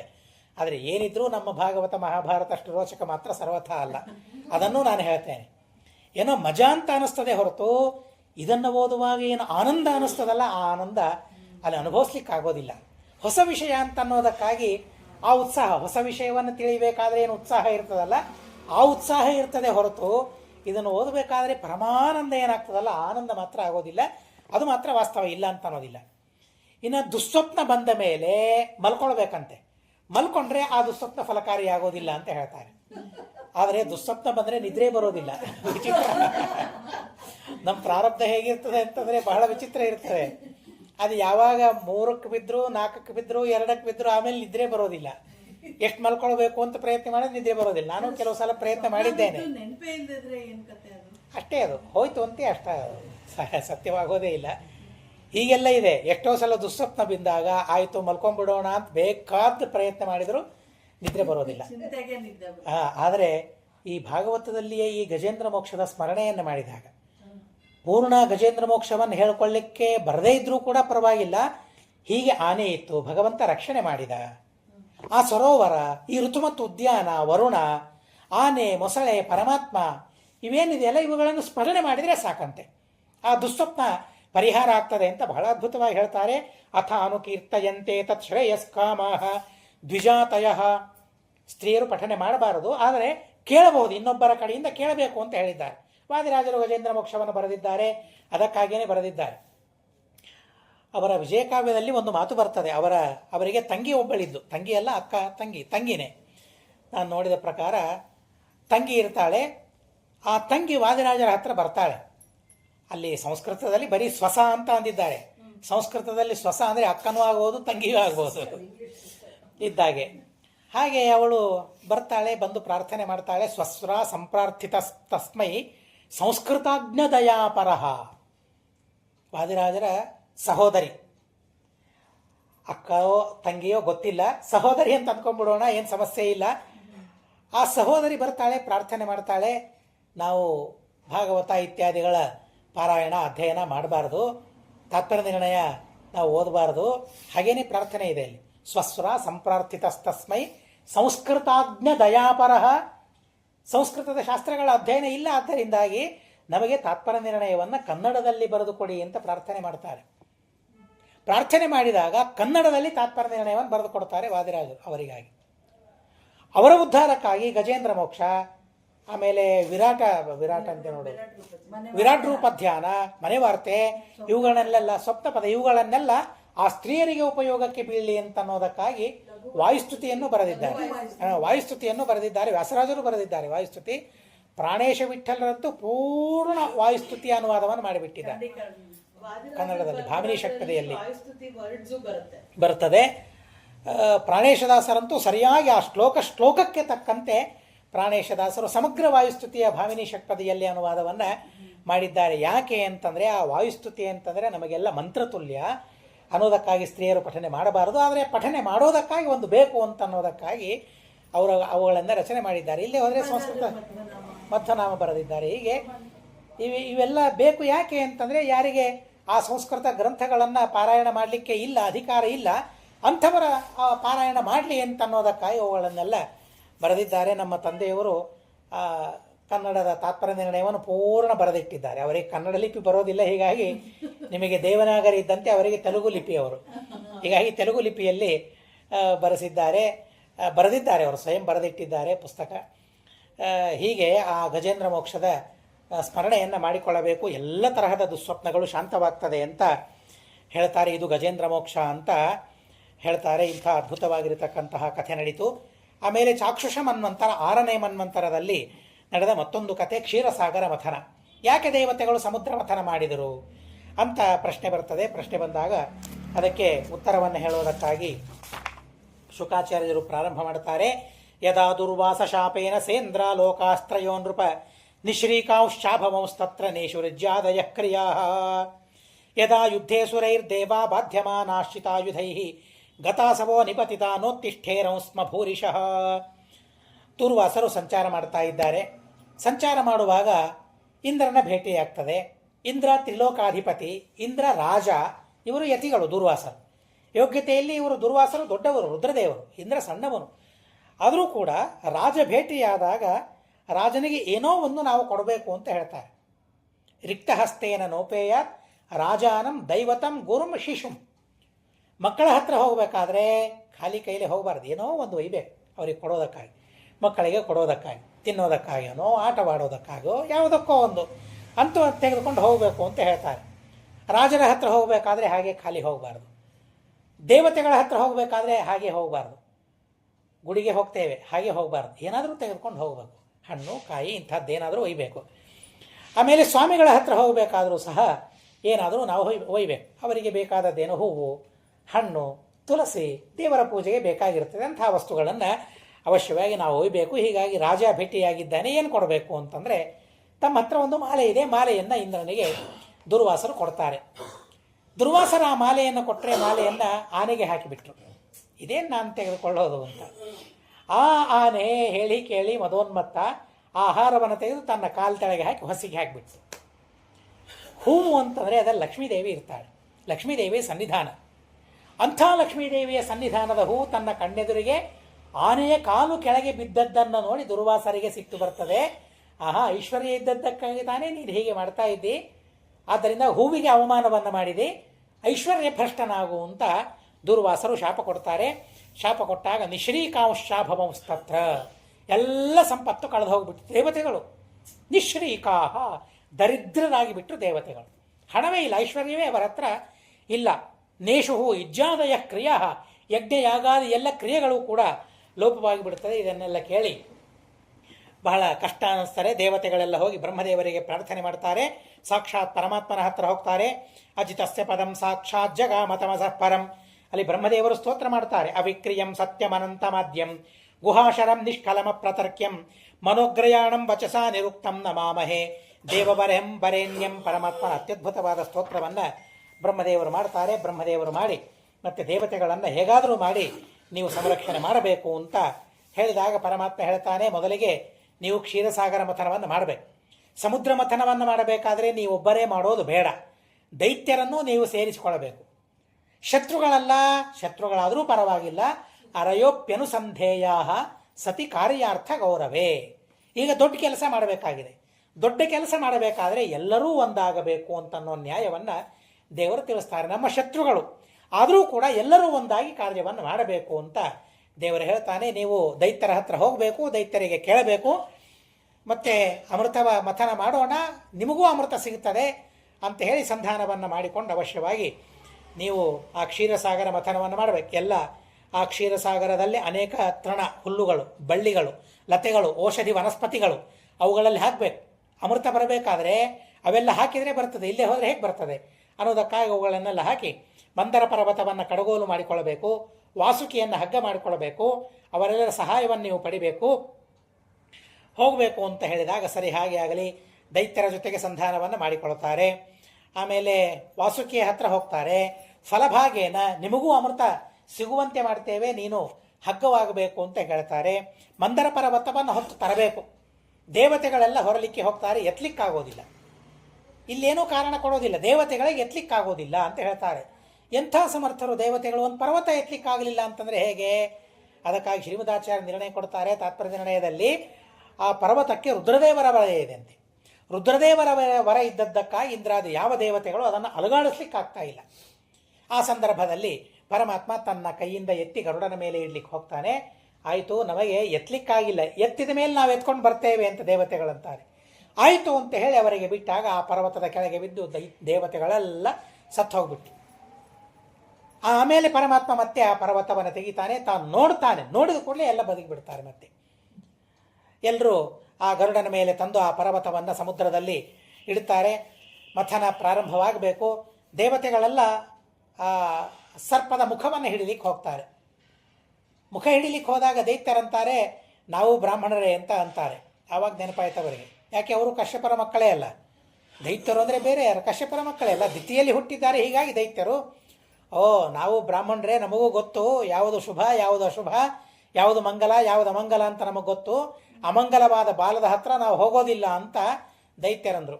ನಾವು ಬರೋದಿಲ್ಲ, ಸಹಾಯ ಮಾಡೋದಿಲ್ಲ ಅಂತ ಅಂದರು. ಪರಮಾತ್ಮ ಕಣ್ಸನ್ನೆ ಮಾಡಿದ, ಬಿಟ್ಬಿಡಿ ಅವರಿಗೆ ಅಲ್ಲಿ ಅಂತ ಅಂದ. ಆಯಿತು ಅಂತ ಹೇಳಿ ಮುಖದ ಕಡೆಗೆ ದೈತ್ಯರು ಹೋಗ್ತಾರೆ, ಬಾಲದ ಕಡೆಗೆ ದೇವತೆಗಳು ಬರ್ತಾರೆ. ಮಥನವನ್ನು ಪ್ರಾರಂಭ ಮಾಡಬೇಕು. ಎಷ್ಟು ವಿಚಿತ್ರ ಅಂತಂದರೆ ಆ ದೇವತೆಗಳ ಮೇಲೆಯೇ ಮೇಘ ಅಂತೆ. ಆ ಮೇಘದ ನೆರಳಲ್ಲಿ ದೇವತೆಗಳು ಮಥನವನ್ನು ಮಾಡ್ತಾ ಇದ್ದಾರೆ. ದೈತ್ಯರ ಮೇಲೆ ಸೂರ್ಯ, ತಾಪ, ಸಂತಾಪ ಆಗ್ತಾ ಇದೆ, ಬಿಸಿ ತಾಪ. ಆ ತಾಪದಲ್ಲಿ ಅವರು ಮಥನವನ್ನು ಮಾಡ್ತಾ ಇದ್ದಾರೆ. ಮಥನ ಪ್ರಾರಂಭವಾಯಿತು. ಆ ಪರ್ವತ ಭಾರ ಕೆಳಗೆ ಹೋಗಲಿಕ್ಕೆ ಶುರುವಾಯಿತು. ಹತಾಶರಾದರು ದೇವತೆಗಳೆಲ್ಲ. ಇನ್ನೇನು ಮಥನೆ ಮಾಡ್ತೇವೆ, ಇನ್ನೇನು ಅಮೃತ ನಮಗೆ ಸಿಗುತ್ತದೆ, ಸರ್ವತಾ ಸಾಧ್ಯವಿಲ್ಲ. ಆಸೆ ಬಿಟ್ಬಿಟ್ರು. ಪ್ರಥಮಗ್ರಾಸೆ ಮಕ್ಷಿಕಾಪಾತಃ ಅಂತ ನಮ್ಮಲ್ಲಿ ಒಂದು ನ್ಯಾಯ ಇದೆ. ಊಟ ಮಾಡಲಿಕ್ಕೆ ಕೂತಿದ್ದಾನೆ, ಪಂಚಭಕ್ಷ ಪರಮಾನ್ನಗಳೇ ಎಲ್ಲಿ ಹಾಕಿಬಿಟ್ಟಿದ್ದಾರೆ. ಮೊದಲನೇ ತುತ್ತು ತೆಗೆದುಕೊಳ್ಳಬೇಕು. ಆವಾಗ ಒಂದು ಇರುವೆ ಬಂದು ಬಿಟ್ಬಿಟ್ಟು, ನೊಣ ಬಂದು ಬಿಟ್ಟು ಅದರಲ್ಲಿ ಮುಂದೆ ಊಟವೇ ಇಲ್ಲ. ಹೀಗೆ ಪ್ರಸಂಗ. ಇಷ್ಟೆಲ್ಲ ಪ್ರಯತ್ನ ಮಾಡಿ ಶತ್ರುಗಳ ಜೊತೆಗೆ ಸಂಧಾನ ಮಾಡಿಕೊಂಡು ವಾಸುಕಿಯನ್ನು ಕರೆದು ಪರ್ವತ ತಂದು ಇಷ್ಟೆಲ್ಲ ಪ್ರಯತ್ನ ಮಾಡಿದ್ವಿ. ಆದರೂ ಮಥನ ಮಾಡಲಿಕ್ಕಾಗಲಿಲ್ಲ. ಪರ್ವತ ತಳ ಹೋಗ್ತದೆ, ಇನ್ನೇನು ನಾವು ಹತಾಶರಾಗಿಬಿಟ್ಟು ಆ ಸಂದರ್ಭದಲ್ಲಿ ಕೆಳಗೆ ಹೋಗ್ತಾ ಇದೆ. ನೋಡ್ತಾ ಇದ್ದಂತೆ ಮತ್ತೆ ಪರ್ವತ ಮೇಲೆ ಬರಲಿಕ್ಕೆ ಶುರುವಾಯಿತು. ಪರಮಾತ್ಮ ಬಹಳ ಅದ್ಭುತವಾದ ರೂಪವನ್ನು ಧಾರಣೆ ಮಾಡಿ ಆ ಪರ್ವತವನ್ನು ಮೇಲೆ ಎತ್ತಿ ತರ್ತಾನೆ. ಮಂಥನ ಮಾಡಲಿಕ್ಕೆ ಪ್ರಾರಂಭ ಮಾಡಿದರು. ಮಂಥನ ಮಾಡಲಿಕ್ಕೆ ಪ್ರಾರಂಭ ಮಾಡಿದಾಗ ಅಲ್ಲಿ ಪರಮಾತ್ಮ ಹೊತ್ತುಕೊಂಡಿದ್ದಾನಲ್ಲ, ಏನಾಯಿತು? ಏನೂ ಆಗಲಿ ಅಂತಲ್ಲ, ಮೇಲೆ ಕೈಯಾಡಿಸಿದ ಹಾಗೆ ಇತ್ತು. ಹಸುಗಳ ಮೇಲೆ ಕೈಯಾಡಿಸಿದಾಗ ಆನಂದ ಆಗ್ತದಲ್ಲ ಹಸುಗಳಿಗೆ, ತಲೆ ಮೇಲೆ ಎತ್ತಿ ಆ ಆನಂದವನ್ನು ಅನುಭವಿಸ್ತಾವಲ್ಲ ಹಸುಗಳು, ಹಾಗೆ ಪರಮಾತ್ಮನಿಗೆ ಆನಂದವಾಗ್ತಾ ಇದೆ. ಕೂರ್ಮರೂಪದಿಂದ ಪರಮಾತ್ಮ ಮಂದರ ಪರ್ವತವನ್ನು ಎತ್ತಿದ್ದಾನೆ. ಆಯಿತು, ಪರ್ವತ ಮತ್ತೆ ಮಥನ ಮಾಡಲಿಕ್ಕೆ ಪ್ರಾರಂಭ ಮಾಡಿದರು. ಆ ದೇವತೆಗಳ ದೈತ್ಯರ ರಭಸಕ್ಕೆ ಪರ್ವತ ಮೇಲೆ ಹಾರ್ತಾ ಇದೆ. ಮೇಲೆ ಹಾರ್ತಾ ಇದೆ. ಇದೇನು ಮತ್ತೋ ಬಂತು, ಮೊದಲಿಗೇನೋ ಕೆಳಗೆ ದೇವರು ಬಂದ, ಇನ್ನೇನಾಗ್ತದೆ, ಇನ್ನೇನು ಆಗಲಿಕ್ಕಿಲ್ಲ ಅಂತ ಅಂದ್ಕೊಂಡ್ರು. ಆವಾಗ ಆ 6ನೇ ಮನ್ವಂತರದಲ್ಲಿ ಪರಮಾತ್ಮ ಅಜಿತನಾಮಕನಾಗಿ ಅವತಾರವನ್ನು ತಾಳಿದ್ದ. ಆ ಪರಮಾತ್ಮ ಮೇಲೆ ಬರ್ತಾನಂತೆ. ಮೇಲೆ ಬಂದು ಒತ್ತಿ ಹಿಡಿತಾನೆ. ಮೇಲೆ ಹಾರದೇ ಇದ್ದ ಹಾಗೆ ಒತ್ತಿ ಹಿಡಿತಾನೆ. ಗ್ರೈಂಡರಲ್ಲಿ ಮಾಡ್ತೀವಲ್ಲ, ಮೇಲೆ ಒತ್ತಿ ಹಿಡಿದ್ರೆ ಹಾರೋದಿಲ್ಲ ಮಾಡಿದ್ರು ಅಂತ. ಹಾಗೆ ಮೇಲೆ ಹಾರ್ಲಿಕ್ಕೆ ಪರಮಾತ್ಮ ಒತ್ತಿ ಹಿಡಿತಾನೆ. ಮಥನ ಮಾಡ್ಲಿಕ್ಕೆ ಶುರು ಮಾಡಿದ್ರು. ದೇವತೆಗಳು ದೈತ್ಯರು ಉಸ್ಸಪ್ಪ ಅಂತ ಕೂತು ಬಿಟ್ಟು, ನಮ್ಮ ಕಡೆಯಿಂದ ಆಗೋದಿಲ್ಲ, ಸರ್ವಥಾ ಸಾಧ್ಯವಿಲ್ಲ. ಪರ್ವತ ಕೈ ಕೊಟ್ಟು ಕೆಳಗೆ ಹೋಗ್ತಾ ಇದೆ, ಮೇಲೆ ಹೋಗ್ತಾ ಇದೆ. ದೇವರ ಮೇಲೆ ಬಂದ, ಕೆಳಗೆ ಬಂದ. ಇನ್ನು ದೈತ್ಯರಿಗೂ ಆಗಲಿಲ್ಲ, ದೇವತೆಗಳಿಗೂ ಆಗ್ತಾ ಇಲ್ಲ. ನಮ್ಮ ಕಡೆಯಿಂದ ಸರ್ವಥಾ ಸಾಧ್ಯ ಇಲ್ಲ ಮಥನ ಅಂತ. ಪ್ರತಿಯೊಬ್ಬ ದೇವತೆಗಳಲ್ಲಿ ಪರಮಾತ್ಮ ಸನ್ನಿಹಿತನಾದ, ಪ್ರತಿಯೊಬ್ಬ ದೈತ್ಯರಲ್ಲಿ ಪರಮಾತ್ಮ ಸನ್ನಿಹಿತನಾದ ಮಥನ ಮಾಡೋದಕ್ಕಾಗಿ. ನೋಡಿ, ಇವರ ನಿಮಿತ್ತ ಮಾತ್ರ ಭಾಗವತ ಹೇಳೋದು. ಏನು ಮಾಡಿದ್ದಾರೆ ಇವರು? ಏನೂ ಮಾಡಿಲ್ಲ. ಪುಣ್ಯಾವಚನೆ ಕೈ ಹಿಡಿಯೋದು ಅಂತಂತಾರಲ್ಲ, ಹಾಗೆ ಆಯಿತು. ಅದು ಹೆಸರು ಮಾತ್ರ ದೇವತೆಗಳು ದೈತ್ಯರು, ಆದರೆ ಎಲ್ಲ ಮಾಡಿದ್ದು ಪರಮಾತ್ಮನೇ ಮೇಲೆ.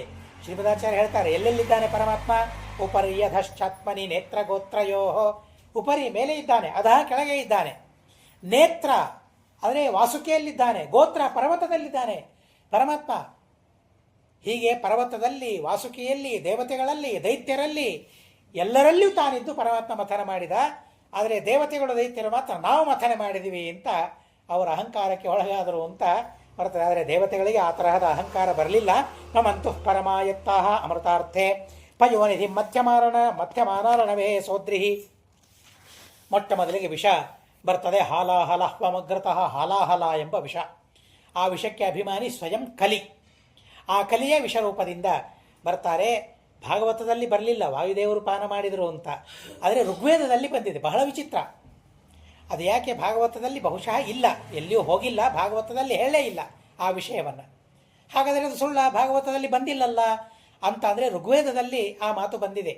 ವಾಯುದೇವರು ಆ ವಿಷವನ್ನು ಪಾತ್ರೆಯನ್ನೇ ಎತ್ತಿ ಕುಡಿದರು, ಮಥನೆ ಮಾಡಿ ರುದ್ರದೇವರಿಗೆ ಕೊಟ್ಟರು. ಇಷ್ಟೆಲ್ಲ ವಿಷಯ ಋಗ್ವೇದದಲ್ಲಿ ಬರ್ತದೆ. ಈ ಪ್ರಸಂಗಕ್ಕೆ ಸಪ್ತಧರ್ಮತೀರ್ಥ ಶ್ರೀಪಾದಂಗಳವರು ವ್ಯಾಖ್ಯಾನ ಮಾಡುವಾಗ ಪದ್ಮಪುರಾಣದಲ್ಲಿಯ ಶ್ಲೋಕಗಳನ್ನು ಉದಾಹರಣೆ ಮಾಡ್ತಾರೆ. ವಾಯುದೇವರು ಪಾನ ಮಾಡಿದ ಘಟನೆ, ರುದ್ರದೇವರಿಗೆ ಮಥನ ಮಾಡಿಕೊಟ್ಟ ಆ ಘಟನೆಯಿಂದ ಉದಾಹರಣೆ ಮಾಡ್ತಾರೆ. ವಾಯುದೇವರು ಪಾನ ಮಾಡ್ತಾರೆ, ರುದ್ರದೇವರು ನನಗೆ ಬೇಕು ಅಂತಾರೆ, ಮಥನ ಮಾಡಿಕೊಡ್ತಾರೆ. ಆದರೂ ಅವರು ಮೂರ್ಛಿತರಾಗಿ ಬಿದ್ದು ಬಿಡುತ್ತಾರೆ ರುದ್ರದೇವರು. ಸ್ಕಂದ ಪುರಾಣದಲ್ಲಿ, ವೈಷ್ಣವ ಖಂಡದಲ್ಲಿ ಪಾರ್ವತೀದೇವಿ ರುದ್ರದೇವರ ಜೊತೆಗೆ ಇಂಟರ್ವ್ಯೂ ಮಾಡ್ತಾಳೆ. ನೀವು ಮತ್ತೆ ಇಷ್ಟೆಲ್ಲ ಗಲ, ಈ ಕಂಠ ನೀಲಿಯಾಗಿದೆಯಲ್ಲ ಯಾಕೆ? ಶ್ಮಶಾನದಲ್ಲಿ ವಾಸ ಮಾಡ್ತೀರಲ್ಲ ಯಾಕೆ? ಚಂದ್ರಧಾರಣೆ ಮಾಡಿದ್ದೀರಲ್ಲ ಯಾಕೆ? ಗಂಗೆಯನ್ನು ಧಾರಣೆ ಮಾಡಿದ್ದೀರಲ್ಲ ಯಾಕೆ? ಒಂದು ಕೇಳಿ ಅದಕ್ಕೆ ಉತ್ತರವನ್ನು ಪಡಿತಾಳೆ. ಬಹಳ ಸುಂದರವಾಗಿದೆ ಆ ಪ್ರಸಂಗ. ಆ ಸಂದರ್ಭದಲ್ಲಿ ಯಾಕೆ ನಿಮ್ಮ ಕಂಠ ಕುತ್ತಿಗೆ ಇದು ನೀಲವಾಗಿದೆ? ನೀಲಕಂಠ ಯಾಕಾದರೆ ನೀವು?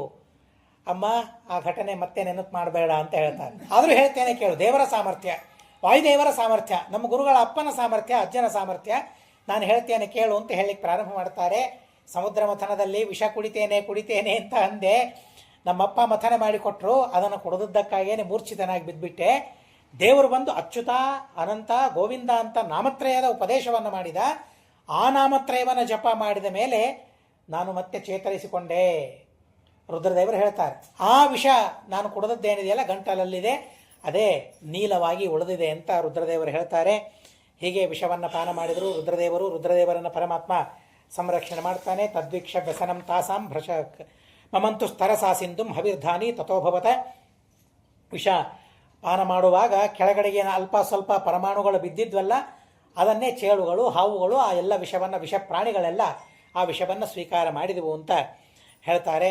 ಮತ್ತೆ ಸಮುದ್ರ ಮಥನ ಪ್ರಾರಂಭ ಮಾಡಿದಾಗ ಒಂದೊಂದು ವಸ್ತುಗಳು ಬರಲಿಕ್ಕೆ ಪ್ರಾರಂಭ ಮಾಡಿದೆ. ದೇವರು ಹೇಳಿದ್ದ, ಯಾವ ವಸ್ತುಗಳ ಮೇಲೂ ನೀವು ಅಪೇಕ್ಷೆ ಪಡಬಾರ್ದು, ಇದು ನಮಗೆ ಬೇಕು ಅಂತ ಅಪೇಕ್ಷೆ ಪಡಬಾರ್ದು, ಯಾವುದು ನಿಮಗೆ ಬರ್ತದೆ ನಾನು ಕೊಡ್ತೇನೆ ಎಲ್ಲವನ್ನು ಅಂತ ದೇವರು ಹೇಳಿದ್ದ. ಹೀಗಾಗಿ ಯಾವುದನ್ನು ಅಪೇಕ್ಷೆ ಪಡೋದಿಲ್ಲ.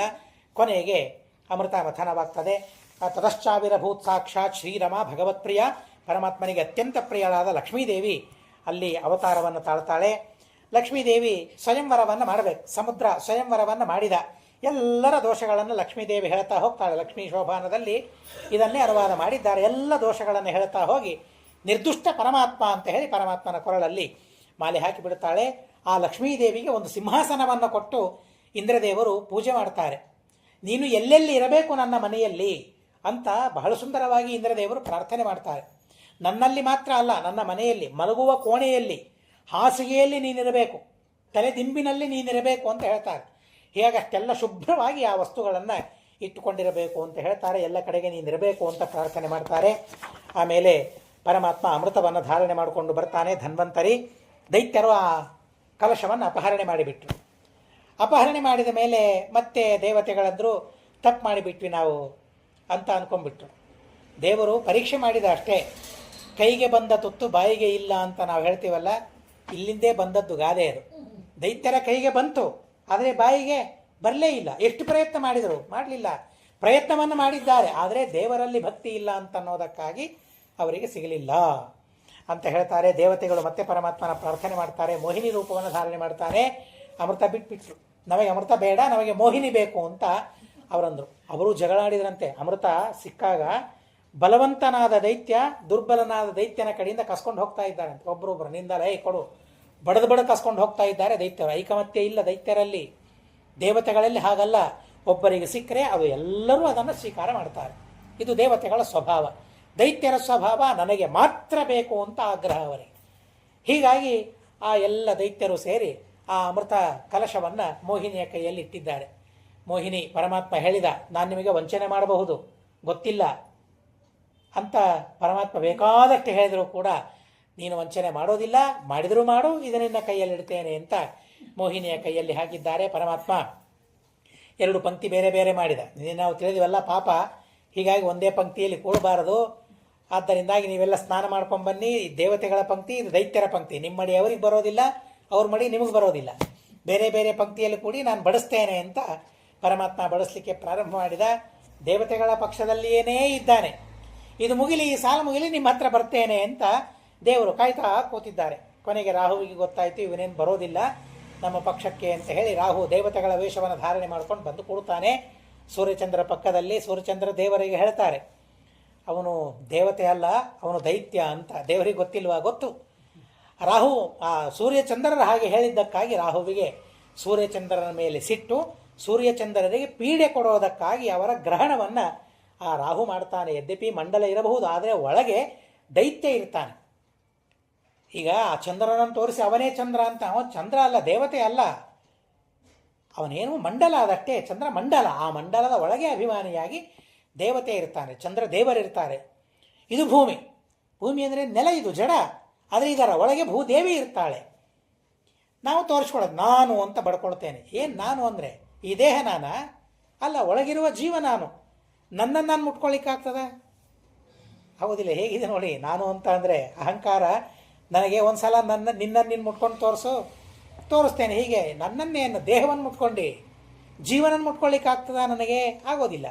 ಜೀವನನ್ನೇ ಮುಟ್ಲಿಕ್ಕಾಗೋದಿಲ್ಲ, ದೇವರನ್ನೇನು ಮುಟ್ಲಿಕ್ಕಾಗ್ತದೆ ನಮಗೆ? ಸರ್ವಥಾ ಸಾಧ್ಯವಿಲ್ಲ. ಹೀಗಾಗಿ ಆ ಎಲ್ಲ ದೇವತೆಗಳು ನಮ್ಮ ಸ್ವಾಮಿಗಳು ಮೇಲಿಂದ ಮೇಲೆ ಹೇಳ್ತಾ ಇರ್ತಾರೆ, ಏನು ಸೂರ್ಯ, ಏನು ಚಂದ್ರ, ಅದು ಮಂಡಲ, ಅದು ಸೂರ್ಯ ಅಲ್ಲ. ಸೂರ್ಯ ಮಂಡಲ, ಚಂದ್ರ ಮಂಡಲ. ಆ ಮಂಡಲದ ಒಳಗೆ ಆ ದೇವತೆಗಳಿರ್ತಾರೆ. ರಾಹು ಅದೊಂದು ಮಂಡಲ, ಅದೊಂದು ಸ್ಥಾನ, ಅವ್ರು ಬಂದು ಗ್ರಹಣ ಮಾಡ್ತಾರೆ. ಒಳಗಡೆಗೆ ಮಂಡಲವನ್ನೂ ಗ್ರಹಣ ಮಾಡ್ತಾರೆ, ಒಳಗಿರುವ ದೇವರನ್ನು ಗ್ರಹಣ ಮಾಡ್ತಾರೆ. ನಮ್ಮನ್ನು ಯಾರಾದರೂ ಹಿಡಿದು ಒಯ್ದು ಜೈಲಲ್ಲಿ ಹಾಕಿದರೆ, ಓ ನನ್ನನ್ನು ಹಾಕಲಿಲ್ಲ ನನ್ನ ದೇಹವನ್ನು ಹಾಕಿದರು ಅಂತ ಅಂದ್ಬಿಟ್ರೆ ಮಕ್ಕಳು ಜಗಳ ಆಡ್ತಾರಲ್ಲ, ನೀನು ನನ್ನನ್ನು ಮುಟ್ಟಲಿಲ್ಲ ನನ್ನ ತಲೆ ಮುಟ್ಟಿದೆ ಅಂತ ಅಂತಾರಲ್ಲ, ಹಾಗೆ ಜಗಳ ಆಯಿತು. ನನ್ನನ್ನೇನು ಜೈಲಲ್ಲಿ ಹಾಕಲಿಲ್ಲ, ನನ್ನ ದೇಹವನ್ನು ಹಾಕಿದರು.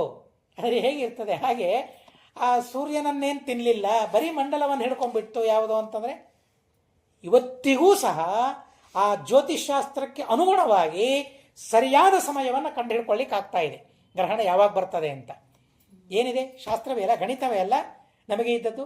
ಆ ಗಣಿತದ ಆಧಾರದಿಂದ ಯಾವಾಗ ಏಕಾದಶಿ ಬರ್ತದೆ, ಯಾವಾಗ ಯಾವ ತಿಥಿ ಬರ್ತದೆ, ಯಾವಾಗ ಗ್ರಹಣ ಆಗ್ತದೆ, ಯಾವಾಗ ಸಂಕ್ರಮಣ ಆಗ್ತದೆ, ಕೇವಲ ಗಣಿತದ ಲೆಕ್ಕದಿಂದ ಅತೀ ಸರಿಯಾಗಿ ನಾವು ಇವತ್ತು ಸಾಧಿಸ್ತಾ ಇದ್ದೇವೆ. ಇದೇನು ಇವತ್ತು ಇವರು ಬಂದಿದ್ದಾರೆ, ಇವರು ಮಾಡಿದ್ದಾರೆ ಅಂತ ಅರ್ಥ. ಇವರು ಇಲ್ಲದೇ ಇದ್ದಾಗಲೂ, ಈ ವಿಜ್ಞಾನ ಇಲ್ಲದೇ ಇದ್ದಾಗಲೂ ಸಹ ಇದೇ ತರಹದ ಲೆಕ್ಕ.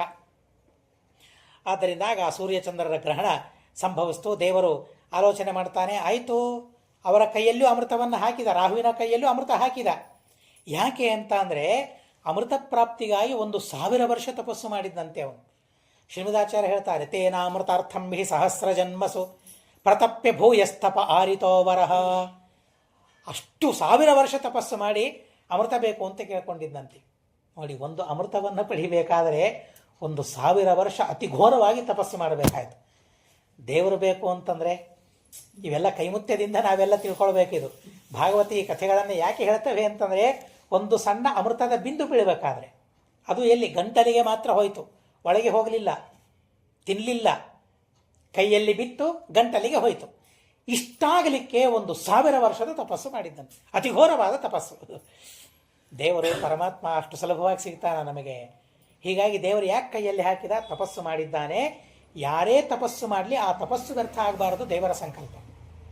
ಆ ತಪಸ್ಸಿನ ಮೇಲೆ ದುರ್ಭಾವನೆ ಬರಬಾರದು. ಇದು ತಪಸ್ಸು ವ್ಯರ್ಥ ಅಂತ ಅನ್ನೋ ಭಾವನೆ ಯಾರಿಗೂ ಬರಬಾರದು ಅನ್ನೋದಕ್ಕಾಗಿ ತಪಸ್ಸು ಮಾಡಿದವರೆಲ್ಲರಿಗೂ ಪರಮಾತ್ಮ ವರವನ್ನು ಕೊಡ್ತಾನೆ, ದೈತ್ಯರಾಗಲಿ ಯಾರೇ ಆಗಲಿ. ಹೀಗಾಗಿ ಅಮೃತ ಬೇಕು ಅಂತ ತಪಸ್ಸು ಮಾಡಿದ್ದಾನೆ, ಅಮೃತ ಕೊಟ್ಟ, ಕೈಯಲ್ಲಿ ಹಾಕಿದ. ನಾನು ಕುಡಿಬೇಕು ಅಂತ ಕೇಳಿದ. ಕುಡಿಯೋದು ಅಂದ್ರೇನು? ವಸ್ತು ಗಂಟಲಲ್ಲಿ ಹೋಗೋದು, ಇದೇ ತಿನ್ನೋದು ಅಂತಂದರೆ. ಸಂಸ್ಕೃತದಲ್ಲಿ ಅದನ ಭಕ್ಷಣ ಅಂತ ಅನ್ನೋದಕ್ಕೆ ಗಲಾಧೋದೇಶ ಸಂಯೋಗ ಅಂತ ಕರೀತಾರೆ. ಏನು ತಿನ್ನೋದು ಅಂದರೆ ಏನು? ಗಂಟಲಿನ ಕೆಳಗೆ ಹೋಗೋದು. ಗಲ ಅಧೋದೇಶ ಸಂಯೋಗ. ಗಲ ಅಂದರೆ ಕಂಠಲು, ಕಂಠ. ಆ ಕಂಠಲದ ಅಧೋದೇಶಕ್ಕೆ ಹೋಗೋದು ತಿನ್ನೋದು ಅಂತ ಅದಕ್ಕೆ ಅರ್ಥ. ಹೀಗಾಗಿ ಕೊಟ್ಟ, ಅವನು ಬಾಯಲ್ಲಿ ಹಾಕ್ಕೊಂಡ, ಕುತ್ತಿಗೆಗೆ ಬಂತು. ತಿನ್ನಬೇಕು ಅಂತ ಅನ್ನೋದಕ್ಕಾಗಿ ಹೊರ ಕೇಳಿದ್ನಲ್ಲ, ತಿಂದಾಯ್ತಲ್ಲ. ಜೀರ್ಣ ಆಗಬೇಕು ಅಂತ ಕೇಳಿದ್ನ ಅವನು? ಇಲ್ಲ, ತಿನ್ನಬೇಕು ಅಂತ ಕೇಳಿದ್ನಲ್ಲ. ದೇವರು ಅಷ್ಟೇ, ಹೇಗೆ ಕೇಳ್ತಾರಲ್ಲ ಅಷ್ಟೇ ಕೊಡ್ತಾನೆ ಕೇಳಿದರೆ. ಆದರೆ ನನಗೆ ನೀನೇ ಬೇಕು ಅಂತ ಕೇಳಿದರೆ ಮಾತ್ರ ಎಲ್ಲವನ್ನೂ ಕೊಟ್ಟು ಬಿಡ್ತಾನೆ ಭಗವಂತ, ಧಾರಾಳವಾಗಿ ಕೊಟ್ಟು ಬಿಡ್ತಾನೆ. ಇಷ್ಟೇ ಬೇಕು ಅಂತ ಕೇಳ್ತಾರಲ್ಲ ಅಷ್ಟೇ ಕೊಟ್ಟು ಬಿಡ್ತಾರೆ. ಇಷ್ಟೇ ಕೇಳಿದೆಯಲ್ಲ ಅಷ್ಟೇ ಕೊಡ್ತೇನೆ ಅಂತ ಅಂತಾರೆ.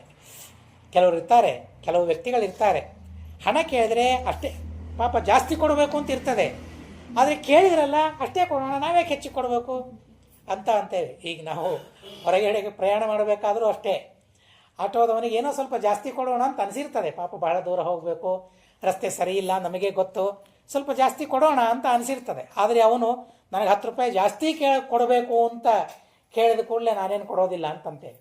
ಕೇಳಿದ ಮೇಲೆ ಕೊಡಬೇಕು ಅಂತ ಅನಿಸೋದಿಲ್ಲ. ಆದರೆ ಇಲ್ಲಿ ಬಹಳ ಅದ್ಭುತವಾಗಿ ಪರಮಾತ್ಮ ಅದನ್ನು ಮಾಡಿದ್ದಾನೆ. ಕೆಳಗೆ ಬಿದ್ದಿದೆ, ಚಕ್ರದಿಂದ ರುಂಡವನ್ನು ಕಡಿದು ಬಿಟ್ಟಿದ್ದಾನೆ. ರುಂಡ ಮೊಂಡ 2 ಬೇರೆ ಆಗಿಬಿಟ್ಟಿದೆ, ಕೆಳಗಿನ ಭಾಗ ತಲೆಯ ಭಾಗ. ಆ 2 ಭಾಗ ಗ್ರಹವಾಗಬೇಕು ಅಂತ ಭಗವಂತನ ಸಂಕಲ್ಪ. ರಾಹು ಕೇತು ಗ್ರಹವಾಗಬೇಕು ಅಂತ. ದೈತ್ಯರಲ್ಲ, ಪೂಜೆಯನ್ನು ಮಾಡೋದು ಅವರನ್ನು ಅನ್ನೋದಕ್ಕಾಗಿ ದೇವತೆಗಳೆಲ್ಲ ಅಲ್ಲಿ ಆವಿಷ್ಟರಾಗ್ತಾರಂತೆ. ಆ ರಾಹು ಕೇತು ಅಂತ ಅನ್ನೋದೇನಿದೆಯಲ್ಲ ದೇವತೆಗಳ ಆವೇಶ. ಯಾಕೆಂದರೆ ನಾವು ಪೂಜೆ ಮಾಡಬೇಕು ಅಂತ ಅನ್ನೋದಕ್ಕಾಗಿ ಹಾಗೆ ಗ್ರಹಗಳಾದವು ಅಂತ ತಿಳಿಸ್ತಾರೆ. ದೇವತೆಗಳೆಲ್ಲ ಅಮೃತಪಾನವನ್ನು ಮಾಡಿದ್ದಾರೆ, ದೈತ್ಯರ ಜೊತೆಗೆ ಯುದ್ಧವನ್ನು ಮಾಡಿದ್ದಾರೆ, ಮತ್ತೆ ತಮ್ಮ ಸಾಮ್ರಾಜ್ಯವನ್ನು ಗೆದ್ದು ಬಿಟ್ಟಿದ್ದಾರೆ ಎಲ್ಲರೂ ಕೂಡ ಮಹಾನುಭಾವರು. ಇತಿ ದಾನವ ದೈತ್ಯೇಯ ನಾವಿಂದನ್ ನಮೃದಂಬೃಪ ಯುಕ್ತಾತ್ಕರ್ಮಣಿ ಯತ್ತಾಶ್ಚ ವಾಸುದೇವ ಪರಾಂಗುಖಾಹ. ಯಾಕೆ ದೈತ್ಯರಿಗೆ ಭಾಗ ಸಿಗಲಿಲ್ಲ, ಅಮೃತ ಸಿಗಲಿಲ್ಲ? ಭಾಗವತ ಹೇಳ್ತದೆ, ವಾಸುದೇವ ಪರಾಂಗುಖಾಹ. ಏನೇನು ಮಾಡಿದರು? ದೇವತೆಗಳೂ ಹಾಗೆ ಪ್ರಯತ್ನ ಮಾಡಿದ್ದಾರೆ, ದೈತ್ಯರು ಅಷ್ಟೇ ಪ್ರಯತ್ನ ಮಾಡಿದ್ದಾರೆ. ಆದರೆ ದೇವತೆಗಳಿಗೆ ಮಾತ್ರ ಫಲ ಸಿಕ್ತು, ದೈತ್ಯರಿಗೆ ಸಿಗಲಿಲ್ಲ. ಯಾಕೆ? ಪ್ರಯತ್ನ ಇದೆಯಲ್ಲ. ಪ್ರಯತ್ನ ಇದ್ದರೆ ಫಲ ಸಿಗೋದಿಲ್ಲ. ಪ್ರಯತ್ನದ ಜೊತೆಗೆ ವಾಸುದೇವ ಸುಮುಖನಾಗಿರಬೇಕು. ವಾಸುದೇವ ಸುಮುಖರಾಗಿ ಪ್ರಯತ್ನವನ್ನು ಮಾಡಿದರೆ ಆ ಪ್ರಯತ್ನ ನಮಗೆ ಫಲ ಕೊಡ್ತದೆ. ಇಲ್ಲಿ ಹೋದರೆ ಫಲ ಸರ್ವಥಾ ಕೊಡೋದಿಲ್ಲ. ನಿಯಮಗಳ ಪಾಲನೆ ಇರಬೇಕಂದ್ರೆ ಫಲ ಕೊಡ್ತದೆ, ಇಲ್ಲೇ ಹೋದರೆ ಫಲ ಕೊಡೋದಿಲ್ಲ. ನಾನು ಒಬ್ಬ ನಾಟಿ ವೈದ್ಯರ ಹತ್ರ ಹೋಗಿದ್ದೆ. ಒಳ್ಳೆಯ ವೈದ್ಯರ ಹತ್ರ ಹೋಗಿದ್ದೆ. ಹೋದಾಗ ಅವರು ಒಂದು ಲಿಸ್ಟ್ ಕೊಟ್ಟರು. ಮೊದಲಿಗೆ ಒಬ್ಬರನ್ನು ಕರ್ಕೊಂಡು ಹೋಗಿದ್ದೆ, ಲಿಸ್ಟ್ ಕೊಟ್ಟರು ಅವರು ಮೊದಲಿಗೆ. ಅಲ್ಲಿ ಎಲ್ಲ ನಿಯಮಗಳು ಬರೆದಿದ್ರು. ನಮ್ಮ ಔಷಧ ಸ್ವೀಕಾರ ಮಾಡಬೇಕಾದ್ರೆ ನೀವು ಯಾವ ಯಾವ ನಿಯಮಗಳನ್ನು ಪಾಲನೆ ಮಾಡಬೇಕು, ಏನೇನು ಪಥ್ಯ ಮಾಡಬೇಕು, ಹೇಗೆ ಹೇಗೆ ಆ ಔಷಧವನ್ನು ಉಪಯೋಗಿಸಬೇಕು, ಯಾವಾಗ ಯಾವಾಗ ಎಷ್ಟೆಷ್ಟು ಉಪಯೋಗಿಸಬೇಕು, ಇಷ್ಟೆಲ್ಲ ನಿಯಮಗಳನ್ನು ಓದಿ ನಾನು ಇದನ್ನು ಮಾಡ್ತೇನೆ ಅಂತ ಸಹಿ ಮಾಡಿ ಆಮೇಲೆ ಕೆಳಗೆ ಬರೆದಿದ್ದ, ಈ ಔಷಧವನ್ನು ನಾನು ಸ್ವೀಕಾರ ಮಾಡಿದೆ ಆದರೂ ನನಗೆ ಗುಣವಾಗಲಿಲ್ಲ ಅಂತ ಅಪವಾದ ಹಾಕಬೇಡಿ. ಆಮೇಲೆ ನೀವು ಬಂದು ಈ ನಿಯಮ ಪಾಲನೆ ಮಾಡ್ತೇನೆ ಅಂತ ಹೇಳಿ, ಈ ನಿಯಮ ಪಾಲನೆ ಮಾಡಿ ಔಷಧವನ್ನು ನಾನು ಹೇಳಿದ ಹಾಗೆ ತೆಗೆದುಕೊಂಡ್ರೆ ಕಡಿಮೆ ಆಗ್ತದೆ, ಇಲ್ಲೇ ಹೋದರೆ ಕಡಿಮೆ ಆಗೋದಿಲ್ಲ. ನಿಮಗೆ ಕಡಿಮೆ ಆಗಲಿಲ್ಲ ಅಂತಂದರೆ ನನ್ನ ಜವಾಬ್ದಾರಿ ಇಲ್ಲ ಅನ್ನೋದಕ್ಕಾಗಿ ಸಹಿ ಮಾಡಿಸ್ಕೊಂಡಿದ್ದ ಅವರು. ಅಷ್ಟೆಲ್ಲ ನಿಯಮಗಳನ್ನು ಪಾಲನೆ ಮಾಡಬೇಕು. ಆ ರೋಗ ಪರಿಹಾರ ಆಗಬೇಕಾದ್ರೆ, ಆರೋಗ್ಯ ಮನುಷ್ಯನಿಗೆ ಬರಬೇಕಾದ್ರೆ. ನಾವು ಯಜ್ಞವನ್ನು ಮಾಡ್ತೇವೆ, ಫಲ ಸಿಗಲಿಲ್ಲ, ದೇವರು ಹಾಗೆ ನಿಯಮಗಳು ಇಟ್ಟಿದ್ದಾನೆ ನಮಗೆ, ಹೇಗೆ ಕರ್ಮವನ್ನು ಮಾಡಬೇಕು. ವೇದವ್ಯಾಸ ದೇವರು ಭಾಗವತ ಬರೆಯುವಾಗ ಹೇಗೆ ಬರೆದ್ರೆ ಗೊತ್ತಾ? ಸರಸ್ವತಿ ತೀರದಲ್ಲಿ ಸ್ನಾನವನ್ನು ಮಾಡಿ, ದೇವರಿಗೆ ಏನು ಬೇಕಾ ಸ್ನಾನ? ಯಾರಿಗೆ ಸ್ನಾನ ಬೇಕು? ಯಾರ ಮೈ ಹೊಲಸಾಗ್ತದೆ ಆ ಮಾಲಿನ್ಯವನ್ನು ಕಳ್ಕೊಳ್ಳೋದಕ್ಕಾಗಿ, ಯಾರಿಗೆ ಮೈಲಿಗೆ ಆಗಿರ್ತದೆ ಮಡಿಯಾಗೋದಕ್ಕಾಗಿ ಸ್ನಾನ ಮಾಡಬೇಕು. ದೇವರಿಗೆ ಎಲ್ಲಿಯ ಮೈಲಿಗೆ? ನದಿಯಲ್ಲಿ ಸ್ನಾನ ಮಾಡಬೇಕಾ? ಸರಸ್ವತಿಯಲ್ಲಿ ಸ್ನಾನ ಮಾಡ್ತಾನೆ ಪರಮಾತ್ಮ. ಆಚಮನವನ್ನು ಮಾಡ್ತಾನೆ. ಆಚಮನವನ್ನು ಮಾಡಿ ಪೂರ್ವಕ್ಕೆ ಕುಳಿತುಕೊಂಡು ಮಡಿಯಿಂದ ಭಾಗವತವನ್ನು ಬರೀತಾರಂತೆ ವೇದವ್ಯಾಸ ದೇವರು. ಯಾವುದರ ಅಪೇಕ್ಷೆ ಇಲ್ಲದಿದ್ದವರು ಅಷ್ಟೆಲ್ಲ ನಿಯಮಗಳನ್ನು ಪಾಲನೆ ಮಾಡಿ ಪೂರ್ವಕ್ಕೆ ಮುಖ ಮಾಡಿ ಕುಳಿತು ಭಾಗವತವನ್ನು ಬರೀತಾರೆ. ಅಷ್ಟೆಲ್ಲ ನಿಯಮಗಳನ್ನು ಪಾಲನೆ ಮಾಡ್ತಾ ಭಾಗವತವನ್ನು ಬರೆದರು ಅಂತ ಕೇಳ್ತಾರೆ. ಹಾಗೆ ಮತ್ತೆ ಈ ದೈತ್ಯರೆಲ್ಲರೂ ಕೂಡ ಆ ನಿಯಮಗಳನ್ನು ಪಾಲನೆ ಮಾಡಲಿಲ್ಲ. ಹೇಗೆ ಮಾಡಬೇಕು, ಏನು ಮಾಡಿದ್ರು, ಇಬ್ಬರಿಗೂ ಅರ್ಧ ಅರ್ಧ ಅಂತ ಸಂಧಾನ ಮಾಡಿಕೊಳ್ಳುವಾಗ ಮಾತಾಡಿದ್ರು. ಆದರೆ ದೈತ್ಯರು ತಪ್ಪಿಬಿಟ್ರಲ್ಲ, ಆ ಕಲಶವನ್ನೇ ಅಪಹಾರ ಮಾಡಿಬಿಟ್ರು, ನಿಯಮವನ್ನು ತಪ್ಪಿಬಿಟ್ರು. ಹೀಗಾಗಿ ನಿಯಮವನ್ನು ತಪ್ಪಿದ್ದಾರೆ, ವಾಸುದೇವ ಪರಾಮುಖರಾಗಿದ್ದಾರೆ ಅಂತ ಅನ್ನೋದಕ್ಕಾಗಿ, ದೇವರಲ್ಲಿ ಭಕ್ತಿ ಇಲ್ಲ ಅಂತ ಅನ್ನೋದಕ್ಕಾಗಿ ಸರ್ವಥಾ ಅವರಿಗೆ ಅಮೃತ ಸಿಗಲಿಲ್ಲ ಅಂತ ಹೇಳ್ತಾರೆ.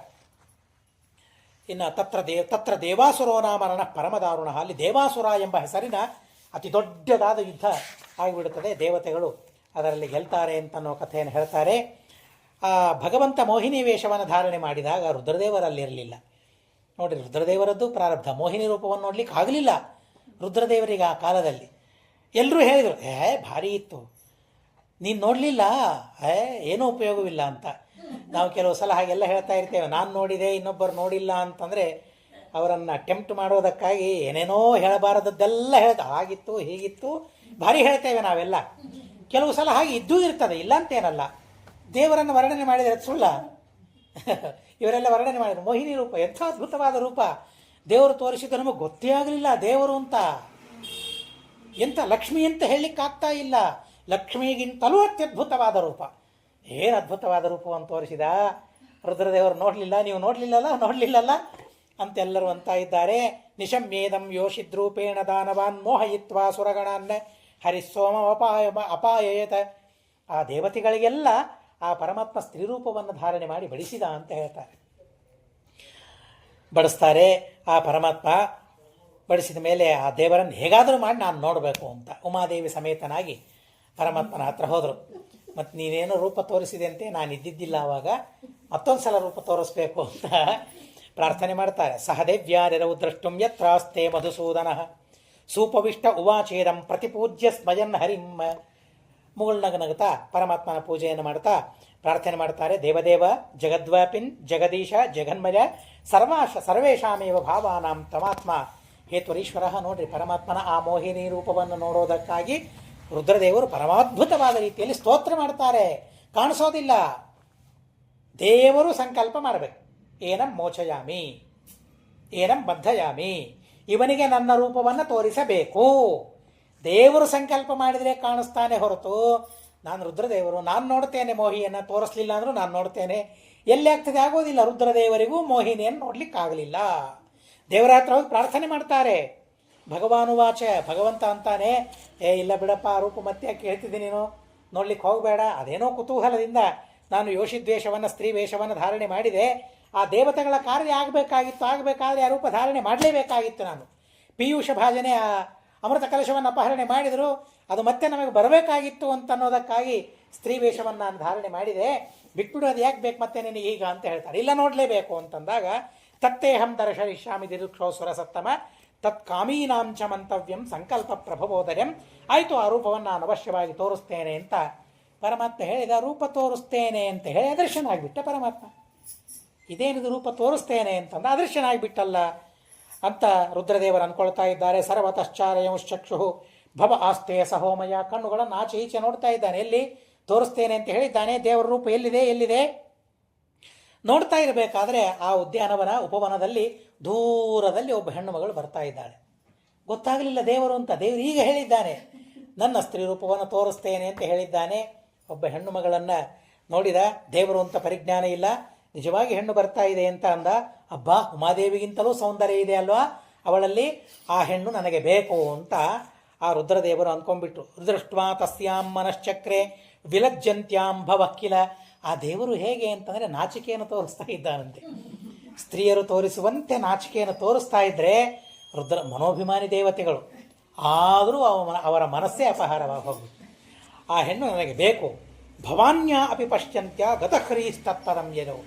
ನೋಡ್ತಾ ಇದ್ದಾಳಂತೆ ಉಮಾದೇವಿ ನೋಡ್ತಾ ಇರಬೇಕಾದ್ರೆ ಉಮಾದೇವಿಯನ್ನು ಪಕ್ಕಕ್ಕೆ ಸರಿಸಿ ನೋಡೋದಕ್ಕಾಗಿ ಹಿಡಿಯೋದಕ್ಕಾಗಿ ಅವಳ ಹಿಂದೆ ಓಡಿಬಿಟ್ಟ. ದೇವರು ಓಡ್ಲಿಕ್ಕೆ ಶುರು ಮಾಡಿದ.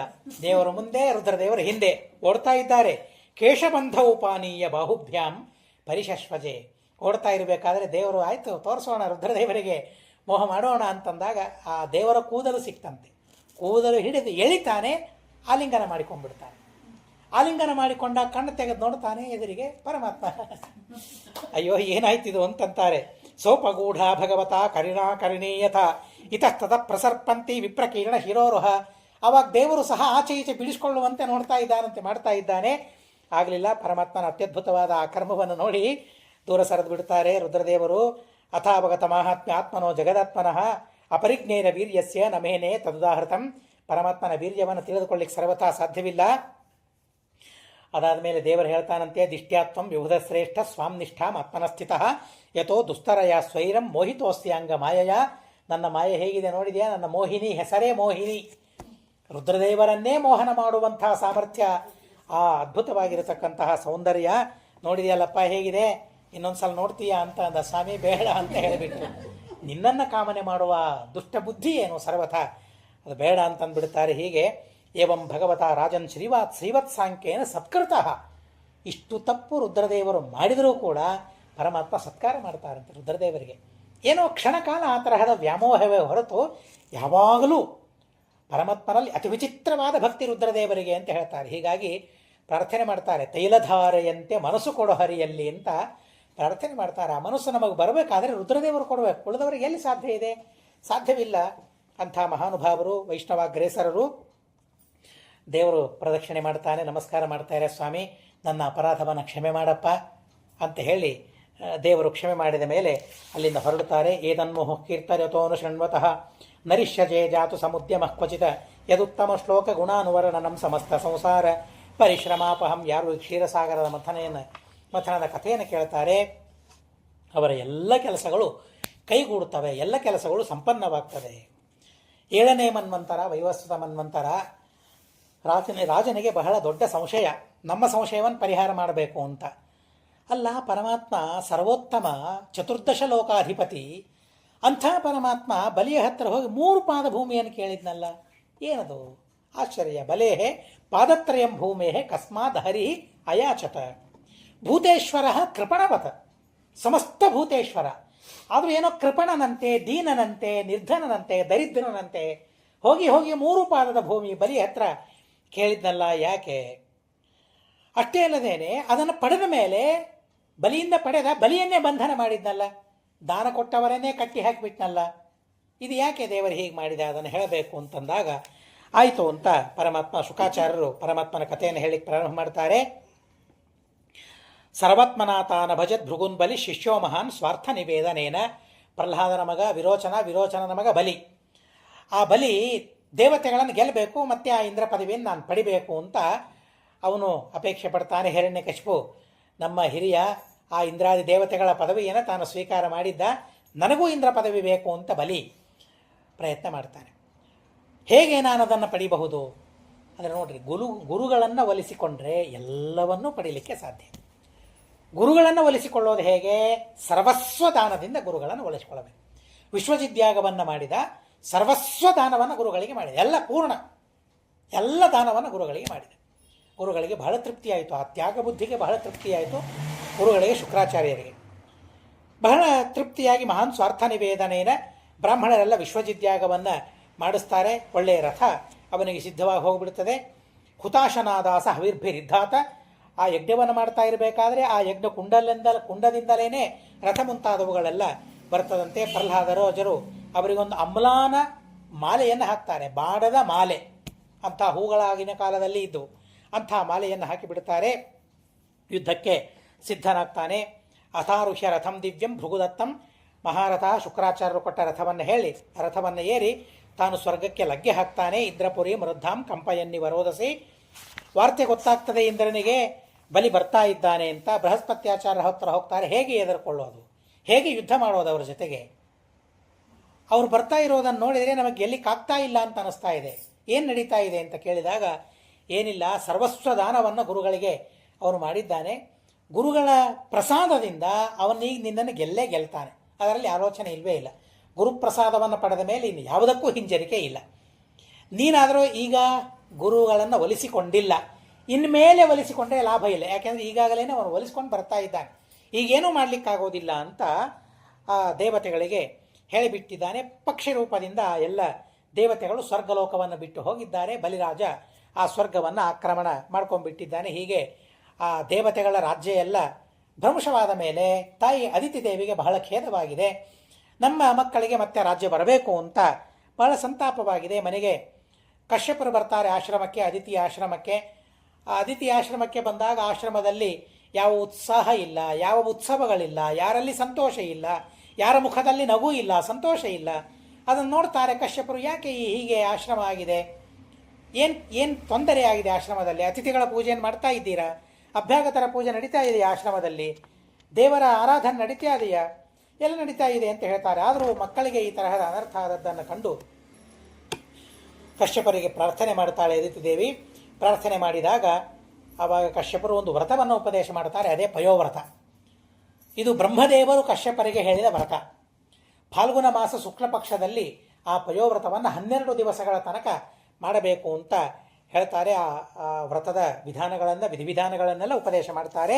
ಇದು ಪಯೋವ್ರತ, ಪರಮಪುರುಷನ ಆರಾಧನೆ ಇದರಿಂದ ಆಗ್ತದೆ, ಮಾಡಬೇಕು ಅಂತಂದಾಗ ಪಯೋವ್ರತವನ್ನು ಮಾಡ್ತಾಳೆ. ಮಾಡಿದಾಗ ಪರಮಾತ್ಮ ಪ್ರತ್ಯಕ್ಷ ಆಗ್ತಾನೆ. ಮಮರ್ಚನಂ ನರಹತಿ ಗಂತು ಮನ್ಯಥ ಶ್ರದ್ಧಾನುರೂಪಂ ಫಲಹೇತುಕತ್ವಾತ್. ನನ್ನ ಆರಾಧನೆ ಮಾಡಿದ್ದೆ, ಅದು ಸಫಲವಾಗ್ತದೆ, ನಾನೇ ನಿನ್ನಲ್ಲಿ ಅವತಾರವನ್ನು ತಾಳ್ತೇನೆ ಅಂತ ಹೇಳಿ ಪರಮಾತ್ಮ ಅವರಿಗೆ ವರವನ್ನು ಕೊಟ್ಟಿದ್ದಾನೆ. ಭಾದ್ರಪದ ಮಾಸ ಶುಕ್ಲ ಪಕ್ಷ ದ್ವಾದಶಿ ದಿವಸ ಪರಮಾತ್ಮ ಅವತಾರವನ್ನು ತಾಳಿದ್ದಾನೆ. ಹೀಗಾಗಿ ಆ ಸಂದರ್ಭದಲ್ಲಿ ಒಂದು ಶ್ರವಣ ವಿಶೇಷ ಯೋಗ ಬಂದಾಗ 2 ಉಪವಾಸ ಆಗ್ತದೆ. ಭಾದ್ರಪದ ಶುಕ್ಲ ಪಕ್ಷ ದ್ವಾದಶಿ ದಿವಸ ಶ್ರವಣ ನಕ್ಷತ್ರ ಬಂದಾಗ ಆ ಶ್ರವಣ ನಕ್ಷತ್ರಕ್ಕೂ ಧನಿಷ್ಠದ ಯೋಗ ಇರಬಾರದು. ಅದಕ್ಕೊಂದು ಲೆಕ್ಕ ಇದೆ. ಆ ಲೆಕ್ಕ ಇದ್ದಾಗ ಪ್ರತಿ ವರ್ಷ ಬರೋದಿಲ್ಲ. ಆ ಲೆಕ್ಕಕ್ಕೆ ಅನುಗುಣವಾಗಿ ಬಂದಾಗ ಶ್ರವಣ ದ್ವಾದಶಿ ಅಂತ ಒಂದಾಗ್ತದೆ. 2 ಉಪವಾಸಗಳಾಗ್ತದೆ. ಪರಮಾತ್ಮನ ಜನ್ಮದ ದಿನ, ಪರಮಾತ್ಮ ಹುಟ್ಟಿದ ಬೆಳೆದ, ಉಪನಯನವನ್ನು ಮಾಡಿದ್ದಾರೆ. ಉಪನಯನ ಮಾಡಿದಾಗ ಏನು ಕೊಟ್ಟರು? ವಟುವಿಗೆ ಒಬ್ಬೊಬ್ಬರೊಂದೊಂದು ಕೊಡ್ತಾ ಇದ್ದಾರೆ. ಬೃಹಸ್ಪತಿಗಳು ಯಜ್ಞೋಪವೀತವನ್ನು ಕೊಟ್ಟರಂತೆ, ಬೃಹಸ್ಪತಿ ಬ್ರಹ್ಮಸೂತ್ರವು. ಕಶ್ಯಪರು ಮೇಖಲಾ ಕೊಟ್ಟರಂತೆ, ಒಬ್ಬೊಬ್ಬರು ಒಂದೊಂದು. ದದೌ ಕೃಷ್ಣಾಜಿನಂ ಭೂಮಿ, ಭೂದೇವಿ ಕೃಷ್ಣಾಜಿನವನ್ನು ಕೊಡ್ತದೆ. ಚಂದ್ರ ದಂಡವನ್ನು ಕೊಡ್ತಾನೆ. ಕೌಪೀನ ಮತ್ತು ಆಚ್ಛಾದನವನ್ನು ತಾಯಿ ಕೊಟ್ಟು ಬಿಡ್ತಾಳೆ. ಹೀಗೆ ಕಮಂಡಲಂ ವೇದಗರ್ಭ ಕುಶಾನ್ ಸಪ್ತರ್ಷರಃ. ಸಪ್ತರ್ಷಿಗಳೇನು ಕೊಟ್ಟರು? ಕುಶಗಳನ್ನು ಕೊಟ್ಟರಂತೆ, ದರ್ಭಗಳನ್ನು ಕೊಟ್ಟರಂತೆ. ನಾವಿವತ್ತು ಒಯ್ದು ಕೊಟ್ಟರೆ ದರ್ಭಗಳನ್ನು ಒಟ್ಟು ಇದ್ದಾನೆ ಬ್ರಾಹ್ಮಣ, ಉಪನಯನ ಮಾಡ್ಕೊಳ್ತಾ ಇದ್ದಾನೆ, ದರ್ಭಗಳನ್ನು ಕೊಡೋಣ ಅಂತ ಯಾರಾದರೂ ಕೊಡುವ ಧೈರ್ಯವನ್ನು ಮಾಡ್ತೀವ? ಆದರೆ ಸಪ್ತರ್ಷಿಗಳು ದರ್ಭಗಳನ್ನು ಕುಶಗಳನ್ನು ಕೊಟ್ಟರು ಅಂತ ಹೇಳ್ತಾರೆ. ಯಾಕೆ? ಆ ಕುಶದಿಂದ ದರ್ಭವನ್ನು ಪವಿತ್ರವನ್ನು ಮಾಡಿಕೊಂಡು ಅದನ್ನು ಹಾಕ್ಕೊಂಡು ಸಂಧ್ಯಾವಂದನ ಮಾಡೋ ಪ್ರತಿನಿತ್ಯ. ಆದರೆ ನಾವು ಮಾಡೋದಿಲ್ಲ. ಬೆಳ್ಳಿದೋ ಬಂಗಾರದ್ದು ಹಾಕ್ಕೊಂಡು ನಾವು ಮಾಡಿಬಿಡ್ತೇವೆ. ಆದರೆ ಕುಶ ಪರಮ ಪವಿತ್ರ ಹೇಳಿದ್ದಾರೆ. ಬೆಳ್ಳಿ ಬಂಗಾರದ್ದು ಇಲ್ಲ ಅಂತ ಅಲ್ಲ, ಆದರೆ ಪ್ರತಿನಿತ್ಯ ಆ ದರ್ಭಗಳ ಅವಶ್ಯಕತೆ ಇದ್ದೇ ಇದೆ. ಆಸನಕ್ಕೆ ದರ್ಭಗಳು ಬೇಕು, ಧಾರಣೆ ಮಾಡಲಿಕ್ಕೆ ಕೈಯಲ್ಲಿ ದರ್ಭಗಳು ಬೇಕು. ಸಪ್ತರ್ಷಿಗಳದನ್ನು ಕೊಟ್ಟರಂತೆ ಸಂಕೋಚ ಆಗಲಿಲ್ಲ. ಯಾಕೆ? ಒಂಥರಹ ನೋಡುವವರೇ ಇರಲಿಲ್ಲ ಅವಾಗ. ಇವನೇನು ಕುಶ ಕೊಡ್ತಾ ಇದ್ದಾನೆ, ಭಾರೀ ಪ್ರೀತಿಯಿಂದ ಅದನ್ನು ಸ್ವೀಕಾರ ಮಾಡಿದರು.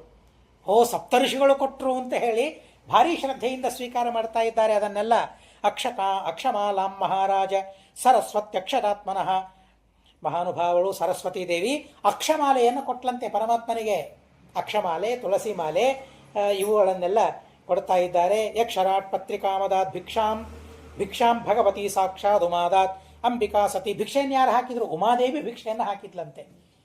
ಹೀಗೆ ಅಜಿನ, ದಂಡ, ಕಮಂಡಲು, ಮೇಖಲ ಇವುಗಳನ್ನೆಲ್ಲ ಧಾರಣೆ ಮಾಡಿ ನರ್ಮದಾ ತೀರದಲ್ಲಿ ಬಲಿ ಯಜ್ಞವನ್ನು ಮಾಡ್ತಾ ಇದ್ದಾನೆ. ಭೃಗುವತ್ಸ ಅಂತನ್ನೋ ಕ್ಷೇತ್ರದಲ್ಲಿ ಅಲ್ಲಿಗೆ ಹೋಗ್ತಾನೆ ಭೃಗುಕಚ್ಛ. ಅಲ್ಲಿಗೆ ಯಜ್ಞವನ್ನು ಮಾಡ್ತಾ ಇರಬೇಕಾದ್ರೆ ದೇವರು ಹೋಗ್ತಾನೆ. ಅವನ ತೇಜಸ್ಸನ್ನು ನೋಡಿ ಎಲ್ಲ ಋಷಿಗಳು ಎದ್ದು ನಿಂತು ಬಿಟ್ಟಿದ್ದಾರೆ. ಎದ್ದು ನಿಂತು ಸತ್ಕಾರವನ್ನು ಮಾಡಿದ್ದಾರೆ. ಬಲಿ ಬರ್ತಾನೆ. ಬಲಿ ಬಂದು ಪಾದಶೌಚವನ್ನು ಮಾಡಿದ್ದಾನೆ. ಅದನ್ನು ತಲೆ ಮೇಲೆ ಧಾರಣೆ ಮಾಡ್ತಾನೆ. ಬ್ರಾಹ್ಮಣ ಸ್ವಾಗತ, ನಿನಗೇನು ಬೇಕು, ಏನೇನು ಬೇಕು ಎಲ್ಲವನ್ನು ಕೇಳು ಅಂತಂದಾಗ, ನನ್ನ ಕಾಲು ನೋಡಪ್ಪ, 3 ಪಾದ ಭೂಮಿಯನ್ನು ಕೊಡು ಅಂತಂದಾಗ, ಅಹೋ ಬ್ರಾಹ್ಮಣದಾಯಾದ ವಾಚಸ್ತೆ ವೃದ್ಧ ಸಂಹತಃ ತ್ವಂ ಬಾಲೋ ಬಾಲಿಶಮತಿ ಸ್ವಾರ್ಥಂ ಪ್ರತ್ಯಬೋಧೋಯತ. ದೇವರು ಎದುರಿಗೆ ಇದ್ದವನು, ಆದರೆ ಬಲಿ ಅಂತಾನೆ ತ್ವಂ ಬಾಲಃ, ಬರೀ ಬಾಲ ಅಲ್ಲ ಬಾಲಿಶಮತಿ ಅಂತ ಹೇಳ್ತಾರೆ. ನಿನ್ನ ಬುದ್ಧಿ ಬಾಲಿಶ ಬುದ್ಧಿ, 3 ಪಾದ ಭೂಮಿಯನ್ನು ಕೇಳ್ತಾ ಇದ್ದಿ. ಆವಾಗ ಪರಮಾತ್ಮ ಬಲಿಯ ಸ್ತೋತ್ರವನ್ನು ಮಾಡ್ತಾನೆ, ಕೊಂಡಾಡ್ತಾನೆ. ನನ್ನನ್ನು ಕೊಂಡಾಡಿ ನನ್ನ ಸ್ತೋತ್ರವನ್ನು ಮಾಡಿ, ಇದೇನು 3 ಪಾದ, ನಾನು ಯಾರು? ಲೋಕಾನಾಮೇಕಮೀಶ್ವರಂ. ಬಲಿ ಅಹಂಕಾರ, ಎಲ್ಲ ಲೋಕಗಳಿಗೆ ನಾನು ಅಧಿಪತಿ. ನನ್ನ ಹತ್ರ ಬಂದು 3 ಪಾದ ಭೂಮಿಯಲ್ಲಿ ಕೇಳ್ತೀಯಲ್ಲ, ಅಪ್ಪ ಅಮ್ಮನ ಹತ್ರ ಹೋಗು ಹೇಳ್ತಾನೆ. ಹೀಗೆ ಅಪ್ಪ ಅಮ್ಮನ ಹತ್ರ ಹೋಗು, ನಾನು ಬಲಿ ಹತ್ರ ಹೋಗಿದ್ದೇನೆ ಅಂತ ಹೇಳು, ಏನು ಕೇಳಬೇಕು ಅಂತ ಕೇಳ್ಕೊಂಬ, ನಿನಗೆ ಗೊತ್ತಿಲ್ಲ ಅಂತ ಹೇಳ್ತಾರೆ. ಯಹ ಅಬುದ್ಧಿಮಾನಿವ ದಾಶುಷಂ ಅಂತಂತಾರೆ. ಪರಮಾತ್ಮ ಹೇಳ್ತಾನೆ, ಬ್ರಾಹ್ಮಣ ಹೇಗಿರಬೇಕು ಅಂದರೆ ನಮಗೆಷ್ಟು ಬೇಕು ಅಷ್ಟನ್ನೇ ಕೇಳಬೇಕಂತೆ. ಯಾಚನೆ ಮಾಡುವ ಅಧಿಕಾರ, ಹಕ್ಕು ಅದು ಬ್ರಾಹ್ಮಣರಿಗೆ ಮಾತ್ರ. ಬ್ರಾಹ್ಮಣರು ಯಾಚನೆ ಮಾಡಬೇಕು, ಕೇಳಬೇಕು ಅಂತ ಹೇಳ್ತಾರೆ. ಇದು ಬೇಕು ಅಂತ ಕೇಳಬೇಕು ಅಂತಂತಾರೆ. ಮಹಾನುಭಾವರ ಆ ತರಹದ ಕಥೆಗಳು ಬೇಕಾದಷ್ಟಿವೆ, ಇರಲಿ, ನೆನಪಾಗ್ತದೆ. ಆದರೆ ಭಾಗವತ ಮುಂದೆ ಹೋಗಬೇಕು. ಹೀಗಾಗಿ ಯಾರಿಗೆ 3 ಹೆಜ್ಜೆ ಕೊಟ್ಟರೆ ಸಂತೋಷವಾಗುವುದಿಲ್ಲ, 3 ಲೋಕ ಕೊಟ್ಟರೂ ಸಂತೋಷವಾಗುವುದಿಲ್ಲ. ಹೀಗೆ ಮಾಡ್ತಾನೆ ಅವನ ಕಡೆಗೆ ಕೈ ಮಾಡಿ. ಬಲಿ 3 ಲೋಕ ನನಗೆ ಬೇಕು ಅಂತ ಅನ್ನಲ್ಲ, 3 ಪಾದ ಭೂಮಿಯಿಂದ ಸಂತೋಷವಾಗೋದಿಲ್ಲ ಯಾರಿಗೆ, 3 ಲೋಕದಿಂದಲೂ ಸಂತೋಷವಾಗೋದಿಲ್ಲಪ್ಪ, ಬೇಡ ನನಗೆ ಸಾಕು ಅಂತ ಹೇಳಿಬಿಡ್ತಾರೆ. ಯದೃಚ್ಛದೋಪನ್ನೇನ ಸಂತುಷ್ಟೋ ವರ್ತತೆ ಸುಖಮ್ಮ. ಸಂತೋಷದಿಂದ ಬ್ರಾಹ್ಮಣ ಇರಬೇಕು, ಬ್ರಹ್ಮ ತೇಜಸ್ಸು ಬೆಳೀತದೆ. ಏನು ಹೇಳಿದ್ರು ಕೇಳ್ತಾ ಇಲ್ಲ. ಕೊನೆಗೆ ಶುಕ್ರಾಚಾರ್ಯ ಯಾರಿದ್ದಾರೆ ಅಂತ ತಿಳ್ಕೊಂಡು, ಮಾಯಾಮಾಣವಕೋ ಹರಿಹಿ, ದೇವರು ಬಂದಿದ್ದಾನ, ಇನ್ನು ಕೊಡ್ಲಿಕ್ಕೆ ನನಗೇನು ಚಿಂತೆ, ದೇವರಿಗೆ ಕೊಡ್ತೇನೆ ಅಂತ ನಾನು ಕೊಡಲಿಕ್ಕೆ ಸಿದ್ಧರಾಗ್ತಾರೆ. ಆ ಸಂದರ್ಭದಲ್ಲಿ ವಿಂಧ್ಯಾವಳಿ ಬರ್ತಾಳೆ. ಮತ್ತೆ ಯಾರ್ಯಾರೋ ಬಂದು ಬೇಡ ಬೇಡ ಬೇಡ ಅಂತ ನಮ್ಮ ಯಜಮಾನರು ತಲೆ ತಿಂದರೆ ಹೇಗೆ, ಕೈ ಹಿಡಿರಿ ನೀರು ಹಾಕ್ತೇನೆ ಅಂತ ಹೇಳಿ ಕೃಷ್ಣಾರ್ಪಣ ವಸ್ತು ಅಂತ ನೀರು ಹಾಕಿ ಬಿಟ್ಟಿದ್ದಾರೆ. ಬಲೆಹೇ ಪಾದತ್ರೇ ಭೂಮಿ ದಾನಂ ಕರಿಷ್ಯೇ, ದಾನವನ್ನು ಮಾಡಿಬಿಟ್ಟಿದ್ದಾರೆ, ಸಂಕಲ್ಪವನ್ನು ಮಾಡಿಬಿಟ್ಟಿದ್ದಾರೆ. ಆವಾಗ ಆ ಶುಕ್ರಾಚಾರ್ಯ ಶಾಪ ಕೊಟ್ಟುಬಿಟ್ರು. ಯಾಕೆ ನನ್ನ ಮಾತು ಕೇಳ್ತಾ ಇಲ್ಲ? ಗುರುಗಳಿಗೆ ಸರ್ವಸ್ವದಾನವನ್ನು ಮಾಡಿದ, ಗುರುಗಳ ಪ್ರಸಾರದಿಂದ ಸ್ವರ್ಗವನ್ನು ಪಡೆದ. ಈಗ ಗುರುಗಳು ಶಾಪವನ್ನು ಕೊಟ್ಟರು, ನನ್ನ ಮಾತು ಕೇಳಲಿಲ್ಲ ನೀನು, ಶಾಪವನ್ನು ಕೊಟ್ಬಿಟ್ಟು. ಏವಮ ಶ್ರದ್ಧಿನಂ ಶಿಷ್ಯಂ ಅನಾದೇಶಕರಂ ಗುರು ಶಶಾಪ ದೈವ ಪ್ರಹಿತ ಸತ್ಯಸಂಧಂ ಮನಸ್ವಿನಂ ಮಚ್ಛಾಸನಾತಿಗ ಯಸ್ತ್ವಂ ಅಚಿರಾತ್ ಭ್ರಶ್ಯಸೆ ಶ್ರೇಯ. ನನ್ನ ಶಾಸನವನ್ನು ಮೀರ್ತಾ ಇದ್ದಿ, ಆದ್ದರಿಂದ ಇರೋದು ಸ್ವರ್ಗ ಭ್ರಷ್ಟನಾಗು, ಐಶ್ವರ್ಯ ಭ್ರಷ್ಟನಾಗು ಅಂತ ಶಾಪವನ್ನು ಕೊಟ್ಟು ಬಿಟ್ಟಿದ್ದಾರೆ. ವಿಂಧ್ಯಾವಲಿ ಬಂದು ಸಂಕಲ್ಪಕ್ಕೆ ನೀರು ಹಾಕಿದ್ದಾರೆ, ಸಂಕಲ್ಪವನ್ನು ಮಾಡಿಬಿಟ್ಟಿದ್ದಾರೆ. ತಸ್ಮಾದಸ್ಯ ಭಜೋ ಧರ್ಮೋ ಭರ್ತು ಶುಶ್ರೂಷಣಂಚನ. 2 ಪಾದಗಳಿಂದ ಭಗವಂತ ಅಂತರಿಕ್ಷವನ್ನು, ಭೂಮಿಯನ್ನು ವ್ಯಾಪಿಸಿ ಬಿಟ್ಟಿದ್ದಾನೆ. 3ನೇ ಪಾದ ಎಲ್ಲಿಡಬೇಕು? ನನ್ನ ತಲೆ ಮೇಲಿಡು ಅಂತ ತಲೆ ಕೊಡ್ತಾರೆ. ಘನಘೋರವಾದ ಯುದ್ಧವಾಗ್ತಿದೆ ಅಲ್ಲಿ ದೇವತೆಗಳಿಗೆ ಮತ್ತು ದೈತ್ಯರಿಗೆ. ಆ ಗರುಡ ತನ್ನ ಒಂದು ಪಾಶದಿಂದ, ವಾರುಣ ಪಾಶದಿಂದ ಬಂಧನ ಮಾಡಿಬಿಡ್ತಾನೆ ಬಲಿಯನ್ನು ಬಂಧನೆ ಮಾಡಿದಾಗ ಏನು ಮಾಡಲಿಕ್ಕಾಗೋದಿಲ್ಲ. ಎಲ್ಲರೂ ಬಂದು ಪ್ರಾರ್ಥನೆ ಮಾಡ್ತಾರೆ. ಪ್ರಹ್ಲಾದ ಪ್ರಾರ್ಥನೆ ಮಾಡ್ತಾನೆ, ತ್ವರೈವ ದತ್ತಂ ಪರಮೇಂದ್ರಮರ್ಚಿತಂ ಹೃತಂ ತದೇವಾದ್ಯ ತಥೈವ ಶೋಭನಂ ಮನ್ಯೇ ಮಹಾನಸ್ಯ ಕೃತೋಹ್ಯನುಗ್ರಹ ವಿಭ್ರಮುಷಿತೋ ಯಚ್ಛ್ರಿಯ ಆತ್ಮಮೋಹಾತ್. ವಿಂಧ್ಯಾವಲಿ ಬಂದು ಪ್ರಾರ್ಥನೆ ಮಾಡ್ತಾಳೆ. ಬಹಳ ಅದ್ಭುತವಾದ ಪ್ರಾರ್ಥನೆ ಇದೆ. ಅಪ್ಪ, ನೀನು ಆಟ ಆಡೋದಕ್ಕಾಗಿ 14 ಲೋಕಗಳನ್ನು ಸೃಷ್ಟಿ ಮಾಡಿದ್ದಿ, ಆದರೆ ನಮ್ಮ ಯಜಮಾನರಂಥರು ಏನು ಮಾಡ್ತಾರೆ, ಅದರ ಮೇಲೆ ತಮ್ಮ ಸ್ವಾಮ್ಯವನ್ನು ನಾನು ಸ್ವಾಮಿ ಅದಕ್ಕೆ ಅಂತ ತಿಳಿದು ಬಿಡ್ತಾರೆ. ಆದ್ದರಿಂದಾಗಿ ನೇರವಾಗಿ ಬೈಯೋದಿಲ್ಲ, ಆದರೆ ಬಹಳ ನಿಂದೆ ಮಾಡ್ತಾಳೆ. ಕ್ರೀಡಾತ್ಮನಾತ್ಮನವಿದಂ ತ್ರಿಜಗತ್ಕೃತಂತೆ ಸ್ವಾಮ್ಯಂ ತು ತತ್ರ ಕುಧಿಯ ಅಪರೈಷ ಕುರ್ಯು. ಕುಧಿಗಳು, ಕೆಟ್ಟ ಬುದ್ಧಿಗಳವರು, ಅದರ ಮೇಲೆ ನಮ್ಮ ಸ್ವಾಮ್ಯ ಇದೆ ಅಂತ ತಿಳಿತಾರೆ. ಕರ್ತು ಪ್ರಭೋಸ್ತವ ಕಿವಸ್ಯತು ಆವಹಂತಿ ತ್ಯಕ್ತ ಹ್ರಿಯ ತ್ವದವರೋಪಿತ ಕರ್ತೃವಾದ. ನೀನು ಕರ್ತ ಅಲ್ಲ, ನಾನೇ ಕರ್ತ ಅಂತ ತಿಳಿದು ಬಿಡ್ತಾರೆ. ಅಂಥವರ ಮಾತಿನಿಂದ ನಿನಗೇನಾಗಬೇಕಾಗಿದೆಯೋ ಸ್ವಾಮಿ, ನನ್ನ ಪತಿದೇವನನ್ನು ಉದ್ಧಾರ ಮಾಡು, ಮೋಚನೆ ಮಾಡು ಪ್ರಾರ್ಥನೆ ಮಾಡ್ತಾರೆ. ಕೊನೆಗೆ ಬ್ರಹ್ಮದೇವರು ಬಂದು ಪ್ರಾರ್ಥನೆ ಮಾಡ್ತಾರೆ. ಮುಂಚೈನಂ ಹತ ಸರ್ವಸ್ವಂ ನಾಯಮರಹತಿ ನಿಗ್ರಹಂ. ಅವನ ಎಲ್ಲ ಐಶ್ವರ್ಯವನ್ನು ಕಸ್ಕೊಂಡ್ಬಿಟ್ಟಿದ್ದಿ, ಮತ್ತ್ಯಾಕೆ ಬಂಧನೆ ಮಾಡ್ತಿ, ಬಿಟ್ಬಿಡು ಅಂತ ಬ್ರಹ್ಮದೇವರು ಪ್ರಾರ್ಥನೆ ಮಾಡಿದ ಮೇಲೆ ದೇವರು ಹೇಳ್ತಾನೆ, ಪರಮಾತ್ಮ ಅಂತಾನೆ, ಬ್ರಹ್ಮನ್ ಯಮನುಗೃಹಾಮಿ ತದ್ವಿತ್ತನ್ ವಿಧುನೋಮ್ಯಹಂ. ಯಾರ ಮೇಲೆ ಅನುಗ್ರಹ ಮಾಡಬೇಕು ಅಂತ ನಾನು ಅಪೇಕ್ಷೆ ಪಡ್ತೇನೆ, ಅವರ ಐಶ್ವರ್ಯವನ್ನೆಲ್ಲ ನಾನು ಕಳಿತೇನೆ. ಯಾಕೆ? ಐಶ್ವರ್ಯದಿಂದ ಮದೋನ್ಮತ್ತನಾಗಿದ್ದಾನೆ ಬಲಿ. ಹೀಗಾಗಿ ಯಾವ ಧನದಿಂದ ಉನ್ಮಾನ ಮನುಷ್ಯನಿಗೆ ಬರ್ತದೆ ಆ ಹಣವನ್ನು ಕಳೆದು ಬಿಡ್ತೇನೆ ನಾನು, ಇಲ್ಲ ಅಂತ ಮಾಡ್ತೇನೆ. ಮತ್ತೆ ನನ್ನ ಭಕ್ತನಾಗ್ತಾನೆ ಅವನು. ನನ್ನ ಭಕ್ತನನ್ನಾಗಿ ಮಾಡಿಕೊಳ್ಳೋದಕ್ಕಾಗಿ ಮಾಡುವ ವ್ಯಾಪಾರ ಇದು ಅಂತ ಹೇಳ್ತಾನೆ. ಕೊನೆಗೆ ಬಲಿಗೆ ಹೇಳ್ತಾನೆ, ಬಲಿ ನೀನು ಸುತಳಕ್ಕೆ ಹೋಗಿ, ಇನ್ನು ಮೇಲೆ ಆ ಸುತಳ ಲೋಕದಲ್ಲಿ ನೀನು ರಾಜ್ಯವನ್ನು ಆಳಬೇಕು. ದೇವಾದಿ ದೇವತೆಗಳು ಅದನ್ನು ಪ್ರಾರ್ಥನೆ ಮಾಡ್ತಾರೆ. ಪ್ರಹ್ಲಾದರಾಜನಿಗೂ ಹೇಳ್ತಾರೆ, ನೀನು ನಿಮ್ಮ ಮೊಮ್ಮಗನ ಹತ್ತಿರ ಇರಬೇಕು, ನಾನೂ ಗದಾಧಾರಿಯಾಗಿ ದ್ವಾರಪಾಲಕನಾಗಿರ್ತೇನೆ ಅಂತ ದೇವರು ಆ ಬಲಿಯ ಮನೆಯ ದ್ವಾರಪಾಲಕನಾಗಿದ್ದಾನೆ ಅಂತ ಹೇಳ್ತಾರೆ. ರಾವಣ ಬಂದಾಗ ಆ ಲೋಕವನ್ನು ಆಕ್ರಮಣ ಮಾಡ್ಕೊಳ್ಬೇಕು ಅಂತ ಬರ್ತಾನೆ, ಸ್ವರ್ಗಾದಿಗಳನ್ನು ಆಕ್ರಮಣ ಮಾಡ್ಕೊಳ್ತಾನೆ, ಆ ಸುತಲವನ್ನು ಮಾತ್ರ ಮಾಡಲಿಕ್ಕಾಗಲಿಲ್ಲ. ಯಾಕೆ? ಪರಮಾತ್ಮ ಅಲ್ಲಿದ್ದಾನೆ, ಅವನ ತೇಜಸ್ಸಿನಿಂದ ಎಷ್ಟೋ ಯೋಜನ ದೂರ ಹೋಗಿ ಬಿದ್ದುಬಿಟ್ಟಿದ್ದಾನಂತೆ. ಈ ರೀತಿಯಾಗಿ ಬಲಿಯ ಸೇವೆಯನ್ನು ಪರಮಾತ್ಮ ಮಾಡಿದ ಅಂತ ತಿಳಿಸ್ತಾರೆ. ರಾಜ ಮತ್ತೆ ಪ್ರಾರ್ಥನೆ ಮಾಡ್ತಾನೆ. 6ನೇ ಮನ್ವಂತರದ ಪ್ರಳಯದಲ್ಲಿ ಪರಮಾತ್ಮ ಮತ್ಸ್ಯರೂಪವನ್ನು ಧಾರಣೆ ಮಾಡಿದ. ವೈವಸ್ವತ ಮನ್ವಂತರ, ಈ ಮನ್ವಂತರದ ಪೂರ್ವದಲ್ಲಿ ಮನ್ವಂತರ ಪ್ರಳಯ ಅಂತ ಸಣ್ಣ ಸಣ್ಣ ಪ್ರಳಯಗಳಾಗ್ತದೆ, ಅವಾಂತರ ಪ್ರಳಯ ಅಂತ ಅದನ್ನು ಕರೀತಾರೆ. ಪ್ರಳಯ, ಆ ಪ್ರಳಯದಲ್ಲಿ ಪರಮಾತ್ಮ ಮತ್ಸ್ಯರೂಪವನ್ನು ಧಾರಣೆ ಮಾಡಿದ. ಆ ದೇವರ ಲೀಲೆ ಹೇಳಬೇಕು ಅಂತಂದಾಗ ಶ್ರಾದ್ದ ದೇವ, ಅವನ ಹೆಸರು ವೈವಸ್ವತ ಮನುವಿಗೆ ವಿವಸ್ವಾನ್ ಸೂರ್ಯ, ಸೂರ್ಯನ ಮಗ, ಹೀಗಾಗಿ ವೈವಸ್ವತ. ಅವನಿಗೆ ಶ್ರಾದ್ದ ದೇವ ಅಂತ ಹೆಸರು. ಆ ಮಹಾನುಭಾವ ಯೋಸಾವಸ್ಮಿನ್ ಮಹಾಕಲ್ಪೆ ತನಯಸ್ಸ ವಿವಸ್ವತಃ. ಇನ್ನು ಮುಂದೆ ಈ ಕಲ್ಪದ ಮನು ಅವನು ಆಗಬೇಕು. ಹೀಗಾಗಿ ಆ ವೈವಸ್ವತ ಮನು ತಪಸ್ಸು ಮಾಡ್ತಾ ಇರ್ತಾನೆ. ತಪಸ್ಸು ಮಾಡ್ತಾ ಇರಬೇಕಾದ್ರೆ ಕೃತಮಾಲಾ ನದಿ ತೀರದಲ್ಲಿ ತರ್ಪಣವನ್ನು ಕೊಡ್ಲಿಕ್ಕೆ ಹೋಗ್ತಾನೆ. ನೀರಲ್ಲಿ ಮೀನು ಬಂದ್ಬಿಟ್ಟು, ಅಯ್ಯೋ ಇದೇನು ಮೀನು ಅಂತ ಕೆಳಗೆ ಚೆಲ್ಲಿದ. ನನ್ನನ್ನು ಕೆಳಗೆ ಹಾಕಬೇಡ, ದೊಡ್ಡ ಮೀನುಗಳು ನನ್ನನ್ನು ನುಂಗಿ ಬಿಡ್ತವೆ, ಮನೆಗೆ ಒಯ್ಯಿ ಅಂತ ಹೇಳಿತು. ಆವಾಗ ಅನಿಸ್ಲಿಲ್ಲ, ಇದೇನು ಮೀನು ಮಾತಾಡ್ತಾ ಇದೆ ಅಂತ ಅನಿಸ್ಲಿಲ್ಲ. ಆದರೂ ಕಮಂಡಲನಲ್ಲಿ ಹಾಕ್ಕೊಂಡ ಆಶ್ರಮಕ್ಕೆ ಹೋಗುವಷ್ಟರಲ್ಲಿ ಕಮಂಡಲು ತುಂಬಿಟ್ಟಿದೆ. ಅದು ಇಲ್ಲ, ನನಗೆ ಇಲ್ಲಿ ಜಾಗ ಸಾಕಾಗ್ತಾ ಇಲ್ಲ ಅಂತಂದ. ಅಲ್ಲಿಯ ಬಾವಿಯಲ್ಲಿ ಹಾಕಿದ, ಅಲ್ಲಿ ಸಾಕಾಗ್ತಾ ಇಲ್ಲ, ಸರೋವರದಲ್ಲಿ ಹಾಕಿದ, ನದಿಯಲ್ಲಿ ಹಾಕಿದ, ಕೊನೆಗೆ ಇಲ್ಲೂ ಜಾಗ ಸಾಕಾಗ್ತಾ ಇಲ್ಲ, ಇನ್ನೆಲ್ಲಿ ಹಾಕಬೇಕು ನಿನಗೆ, ಸಮುದ್ರದಲ್ಲೇ ಹಾಕಬೇಕು ಅಂತ ಸಮುದ್ರದಲ್ಲಿ ಹಾಕ್ಲಿಕ್ಕೆ ಹೋದಾಗ ಇಲ್ಲಿ ಮತ್ತೆ ನನಗಿಂತಲೂ ದೊಡ್ಡ ಮೀನುಗಳಿರ್ತದೆ, ಇಲ್ಲೂ ಹಾಕಬೇಡ ಅಂತ ಅಂದ. ಆವಾಗ ಅನಿಸ್ತು, ಇದೇನು ಮಾಯಾ ಮತ್ಸ್ಯ ಮಾತಾಡೋದೇನಿದು, ಯಾರು ನೀನು ಅಂತ ಆವಾಗ ಕೇಳಿದ. ಅಲ್ಲಿ ತನಕ ಗೊತ್ತೇ ಆಗಲಿಲ್ಲ, ಕೇಳಬೇಕು ಅಂತ ಅನ್ನಿಸ್ಲೇ ಇಲ್ಲ. ಆವಾಗ ದೇವರು ಹೇಳ್ತಾನೆ, ನಾನು ಮತ್ಸ್ಯರೂಪದಿಂದ ಬಂದಿದ್ದೇನೆ, ಇನ್ನು ಮೇಲೆ ಪ್ರಳಯವಾಗ್ತದೆ. ಪ್ರಳಯವಾದಾಗ ನೀನು ಬೇಕಾದ ಬೀಜಗಳು, ಸಪ್ತರ್ಷಿಗಳು, ಅವುಗಳನ್ನೆಲ್ಲ ತೆಗೆದುಕೊಂಡು ಹಡಗಿನಲ್ಲಿ ಕೂಡು. ಆವಾಗ ಮತ್ಸ್ಯರೂಪದಿಂದ ನಾನು ಕಾಣಿಸಿಕೊಳ್ತೇನೆ, ನನ್ನ ಕೋಡಿಗೆ ಹಗ್ಗವನ್ನು ಕಟ್ಟು, ಆ ಪ್ರಳಯದಲ್ಲಿ ನಿಮಗೆ ಯಾರಿಗೂ ತೊಂದರೆಯಾಗದೇ ಇದ್ದಂತೆ ನಿಮ್ಮನ್ನು ಕಾಪಾಡ್ತೇನೆ ಅಂತ ಹೇಳಿ ಪರಮಾತ್ಮ ಹೇಳ್ತಾನೆ. ಇಡೀ ಪ್ರಳಯದಲ್ಲಿ ಪರಮಾತ್ಮ, ಆ ಮತ್ಸ್ಯರೂಪಿಯಾದ ಪರಮಾತ್ಮ ಈ ಮಹಾನುಭಾವರಿಗೆ ತತ್ವೋಪದೇಶವನ್ನು ಮಾಡ್ತಾನೆ. ಆ ತತ್ವೋಪದೇಶವನ್ನು ಕೇಳಿ ಅವನು ಉದ್ಧಾರವನ್ನು ಪಡೆದ ಅಂತನೋ ಅತ್ಯದ್ಭುತವಾದ ಕಥೆಯನ್ನು ಹೇಳ್ತಾರೆ. ಇನ್ನು ರಾಜರ ಕಥೆಗಳನ್ನೆಲ್ಲ ಹೇಳಬೇಕು ಅಂತಂದಾಗ ನಶಕ್ಯತೆ ವಿಸ್ತರತಃ ವಕ್ತುಂ ವರ್ಷ ಶತೈರಪಿ, 100 ವರ್ಷಗಳು ಕಳೆದರೂ ಕೂಡ ರಾಜರ ಕಥೆಗಳನ್ನು ಹೇಳಲಿಕ್ಕಾಗೋದಿಲ್ಲ. ಆದರೂ ಆ ವೈವಸ್ವತ ಮನುವಿನ ಮಕ್ಕಳ ಕಥೆಗಳನ್ನು ನಾನು ಹೇಳ್ತೇನೆ ಅಂತ ಹೇಳಿ ಎಲ್ಲ ಮಕ್ಕಳ ಕಥೆಗಳನ್ನು ಹೇಳ್ತಾರೆ. 10 ಜನ ಮಕ್ಕಳು, ಇಕ್ಷ್ವಾಕು, ನೃಗ, ಶರ್ಯಾತಿ, ದಿಷ್ಟ, ಧೃಷ್ಟ, ಕರೋಷಕ, ನರಿಷ್ಯಂತ, ಪ್ರಷಧ್ರ, ನಾಭಾಗ, ನಭ ಅಂತ 10 ಜನ ಮಕ್ಕಳು. ಈ ಎಲ್ಲ ಮಕ್ಕಳ ಕಥೆ, ಪ್ರಧಾನವಾದ ಮಕ್ಕಳ ಕಥೆಯನ್ನು ಮಾತ್ರ ನಾವು ಕೇಳಬೇಕು, ಎಲ್ಲರದ್ದನ್ನು ಕೇಳಲಿಕ್ಕಾಗೋದಿಲ್ಲ. ಮೊದಲಿಗೆ ಪೂರ್ವದಲ್ಲಿ ಮನುವಿಗೆ ಮಕ್ಕಳಿರಲಿಲ್ಲ, ವೈವಸ್ವತ ಮನುವಿಗೆ ಮಕ್ಕಳಿರಲಿಲ್ಲ. ವಶಿಷ್ಠರು ಮಿತ್ರಾವರಣ ಯಾಗವನ್ನು ಅವರ ಕಡೆಯಿಂದ ಮಾಡಿಸ್ತಾರೆ. ಮಾಡಿಸಿದಾಗ ಆ ವೈವಸ್ವತ ಮನುವಿನ ಹೆಂಡತಿ ಶ್ರದ್ಧಾ ಅಂತ, ಅವಳಿಗೆ ಹೆಣ್ಣು ಮಗು ಬೇಕು ಅಂತ ಅವಳಿಗೆ. ಹೀಗಾಗಿ ಅಲ್ಲಿ ಬಂದ ಪುರೋಹಿತರಿಗೆ ಹೇಳ್ತಾರೆ, ಹೋತೃಗಳಿಗೆ ಪ್ರಾರ್ಥನೆ ಮಾಡ್ತಾಳೆ, ಹೆಣ್ಣು ಮಗು ಅಂದಲೇ ನನಗೆ ಬಲು ಪ್ರೀತಿ, ಹೀಗಾಗಿ ಹೆಣ್ಣು ಮಗುವಾಗುವಂತೆ ನೀವು ಯಜ್ಞವನ್ನು ಮಾಡಿಸ್ರಿ. ಆಯಿತು ಅಂತ ಹೇಳಿ ಹೋತ ತಾನು ಆಹುತಿಯನ್ನು ಹಾಕಬೇಕು. ಆಹುತಿಯನ್ನು ಹಾಕುವಾಗ ಸಂಕಲ್ಪವನ್ನು ಮಾಡಿಕೊಂಡು ಇವರಿಗೆ ಹೆಣ್ಣು ಸಂತಾನವಾಗಬೇಕು ಅಂತ ಸಂಕಲ್ಪವನ್ನು ಮಾಡಿ ಆಹುತಿ ಹಾಕಿದ್ದಾನೆ. ಹೆಂಡತಿ ಗರ್ಭಿಣಿಯಾಗಿದ್ದಾಳೆ, ಹೆಣ್ಣು ಮಕ್ಕಳಾದರೂ. ವೈವಸ್ವತ ಮನುವಿಗೆ ಸಂತೋಷವೇ ಆಯಿತು. ಆದರೆ ಅವನ ಅಪೇಕ್ಷೆ ಏನು, ಗಂಡು ಮಗುವಾದರೆ ಮುಂದೆ ರಾಜ್ಯವನ್ನು ಆಳ್ತಾನೆ ಅಂತ, ರಾಜ್ಯವನ್ನು ಆಳುವವರು ಬೇಕು ಅಂತ ನನ್ನ ಸಂಕಲ್ಪ ಇತ್ತು. ನನ್ನ ಸಂಕಲ್ಪವನ್ನು ವಶಿಷ್ಠರಿಗೆ ಹೇಳಿದ್ದೆ. ಆದರೆ ಯಾಕೆ ಇದು ವ್ಯತ್ಯಾಸವಾಯಿತು? ವಶಿಷ್ಠರಿಗೆ ಹೋಗಿ ಕೇಳ್ತಾನೆ, ಯಾಕೆ ವ್ಯತ್ಯಾಸ ಆಯಿತು? ವಶಿಷ್ಠರು ಆಲೋಚನೆ ಮಾಡ್ತಾರೆ, ಇಲ್ಲ, ಇದು ನಮ್ಮಲ್ಲಿ ಆದ ವ್ಯತ್ಯಾಸ ಅಲ್ಲ, ನಿಮ್ಮಲ್ಲೇ ದಂಪತಿಗಳಲ್ಲಿ ಆದ ವ್ಯತ್ಯಾಸ. ಏಕಮನಸ್ಕರಾಗಿ ದಂಪತಿಗಳ ಸಂಕಲ್ಪ ಇರಬೇಕು. ನೀನು ಗಂಡು ಬೇಕು ಅಂತ ಕೇಳಿದಿ, ಆದರೆ ನಿನ್ನ ಹೆಂಡತಿ ಹೋತೃವಿನ ಹತ್ತಿರ ಹೋಗಿ ಹೆಣ್ಣು ಬೇಕು ಹಾಗೆ ಆಹುತಿಯನ್ನು ಹಾಕಿ ಅಂತ ಕೇಳಿದ್ದಕ್ಕಾಗಿ ನಿಮ್ಮಲ್ಲಿಯ ಆ ಸಮನ್ವಯ ಲೋಪದಿಂದಾಗಿ ಹೀಗಾಗಿದೆ ಅಂತ ಹೇಳಿದಾಗ ಅವರಂತಾರೆ, ಇಲ್ಲ ನನಗೆ ಗಂಡು ಬೇಕು, ಏನಾದರೂ ಮಾಡಿ ನೀವು ಅಂತಂತಾರೆ.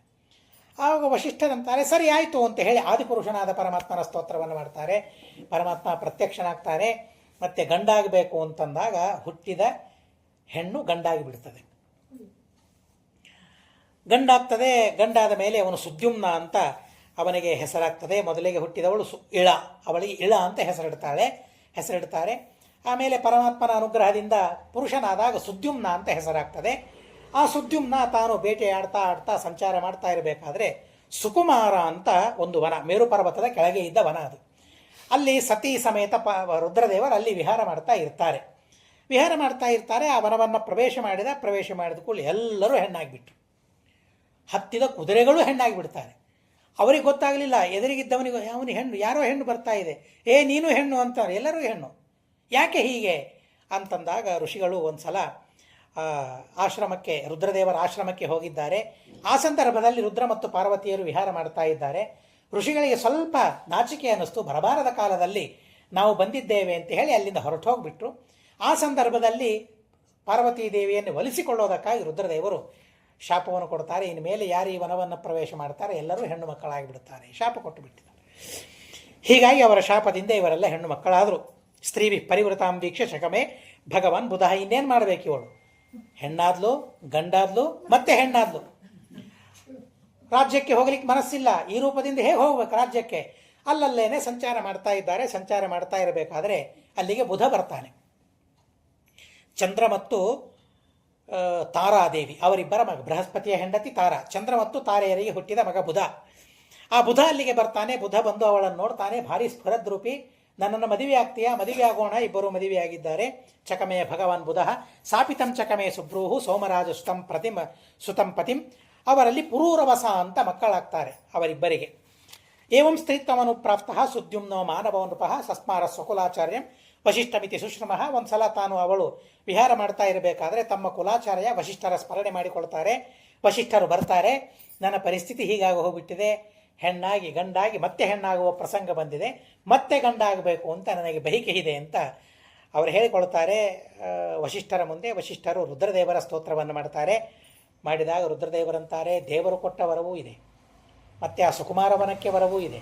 ಆದ್ದರಿಂದಾಗಿ ನಾನೇನು ಮಾಡಬಲ್ಲೆ, 1 ತಿಂಗಳು ಹೆಣ್ಣು 1 ತಿಂಗಳು ಗಂಡಾಗ್ತಾಳೆ, ಅದಕ್ಕಿಂತಲೂ ಹೆಚ್ಚು ಮಾಡಲಿಕ್ಕಾಗೋದಿಲ್ಲ ಅಂತಾದಾಗ ಹಾಗೆ ಆಗಲಿ ಅಂತ ಅವನು ಕೇಳಿಕೊಳ್ತಾನೆ. ಗಂಡಾದಾಗ ರಾಜ್ಯ ಪರಿಪಾಲನೆ ಮಾಡ್ತಾನೆ, ಹೆಣ್ಣಾದಾಗ ಒಳಗೆ ಇದ್ದು ಬಿಡ್ತಾನೆ ರಾಜ ಅವನು. ಸುದ್ಯುಮ್ನ 1 ತಿಂಗಳು ಸುದ್ಯುಮ್ನ, 1 ತಿಂಗಳು ಇಳೆಯಾಗಿ ಇದ್ದಾಳೆ. ಸುದ್ಯುಮ್ನಾದಾಗ ರಾಜ್ಯ ಪರಿಪಾಲನೆ, ಇಳೆಯಾದಾಗ 1 ತಿಂಗಳು ಹೊರಗೆ ಬರ್ತಾ ಇಲ್ಲ.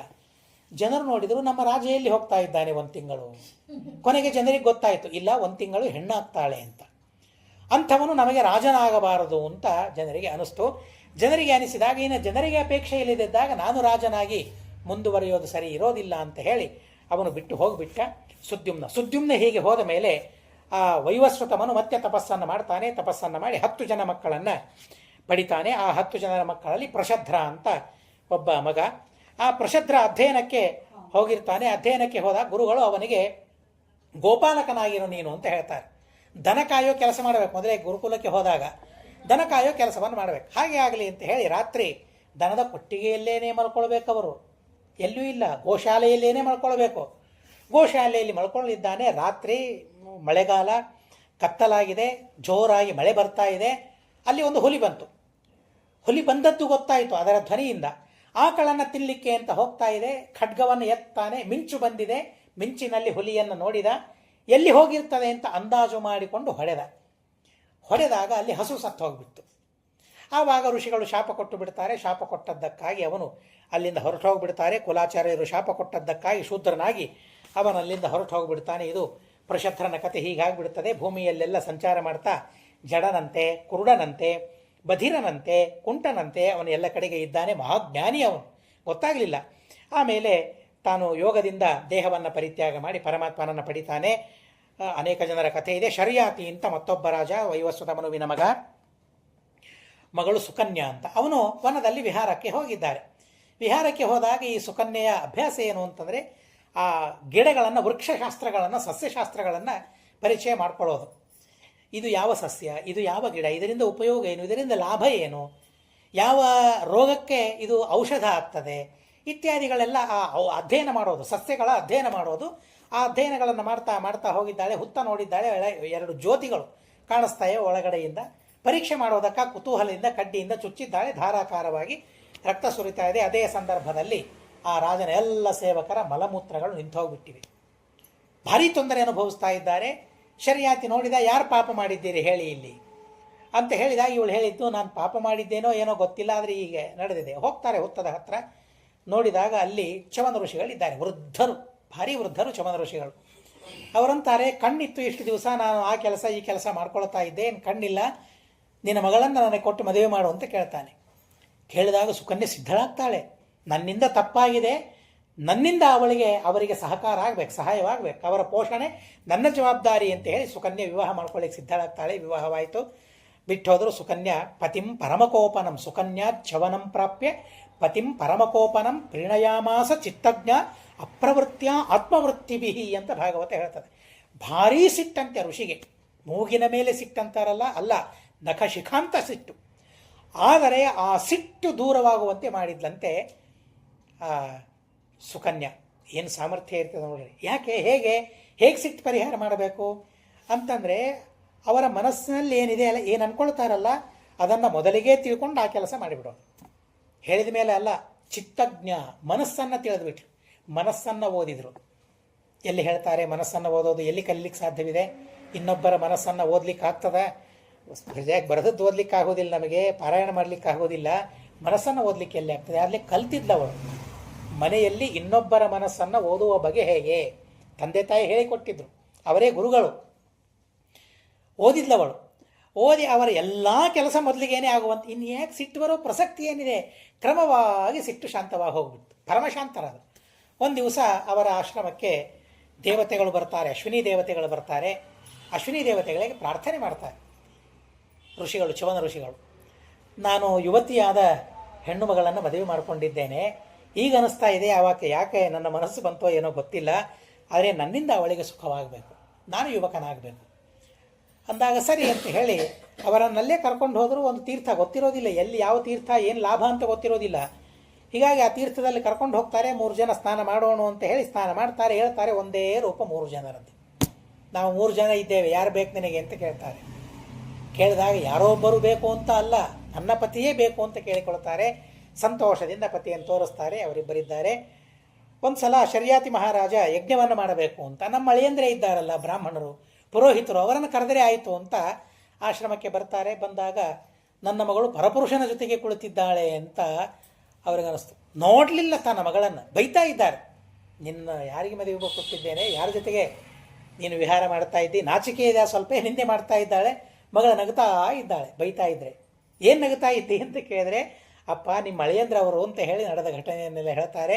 ಬಹಳ ಸಂತೋಷವಾಗ್ತದೆ. ದೇವರನ್ನು ನಂಬಿದರೆ, ಧರ್ಮವನ್ನು ನಂಬಿದರೆ ಅವರಿಗೆ ಯಾವುದೇ ತರಹದ ತೊಂದರೆಯಾಗೋದಿಲ್ಲ. ಅವರ ವಿಶ್ವಾಸ ಅವರಿಗೆ, ಭರವಸೆ ಅವರಿಗೆ.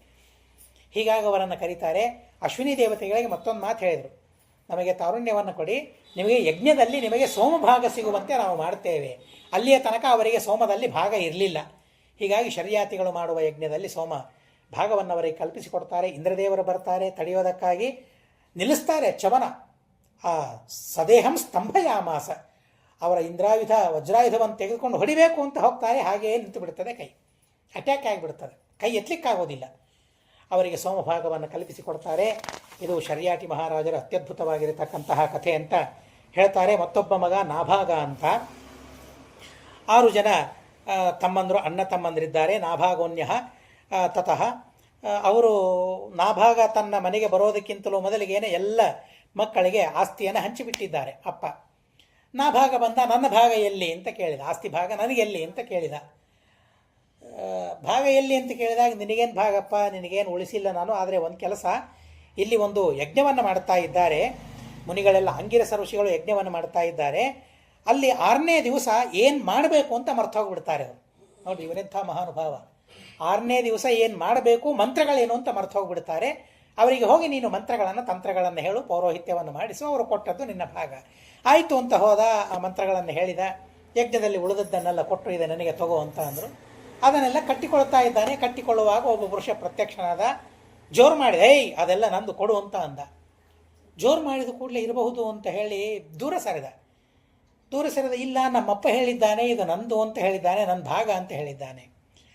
ನನ್ನನ್ನೊಂದು ಸಲ ನೋಡು, ನಿಮ್ಮಪ್ಪನಿಗೆ ಹೋಗಿ ಹೇಳು ನಾನು ಹೀಗಿದ್ದೇನೆ, ಅವರದ್ದು ಅಂತ ಈ ಭಾಗ ಅಂತ ಹೇಳು, ಏನು ಹೇಳ್ತಾನೆ ಕೇಳ್ಕೊಂಬ. ಹೋಗ್ತಾರೆ, ಎಲ್ಲ ಹೇಳಿದರು. ಹೌದಪ್ಪ ಅದೆಲ್ಲ ರುದ್ರದೇವರದ್ದು, ನಿನಗೆ ಕಾಣಿಸಿದವರು ರುದ್ರದೇವರು, ಅದೆಲ್ಲ ಅವ್ರ ಭಾಗ ಕೊಟ್ಟುಬಿಡು, ನಿನ್ನ ಭಾಗ ನಾನು ಬೇರೆ ವ್ಯವಸ್ಥೆ ಮಾಡ್ತೇನೆ ಅಂತಂದು. ಆಯಿತು ಅಂತ ಅಂದ ಮಗ.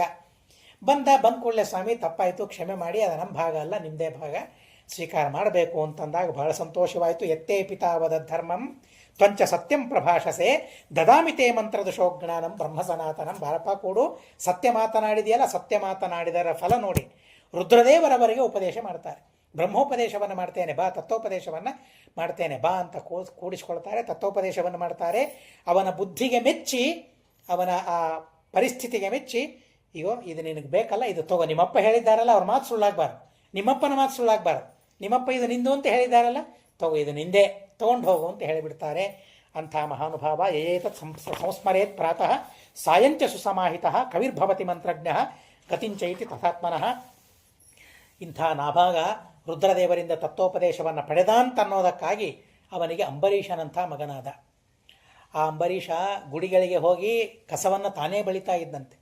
ದೇವರ ಮನೆ ಕಸ ಬಳಿಲಿಕ್ಕೆ ಹೆಂಡತಿಗೆ ಬಿಡ್ತಾ ಇರಲಿಲ್ವಂತೆ. ಜಗಳ ಆಡ್ತಿದ್ರಂತೆ ಅವರಿಬ್ಬರು, ನಾನು ಬಳಿತೇನೆ ಅಂತ.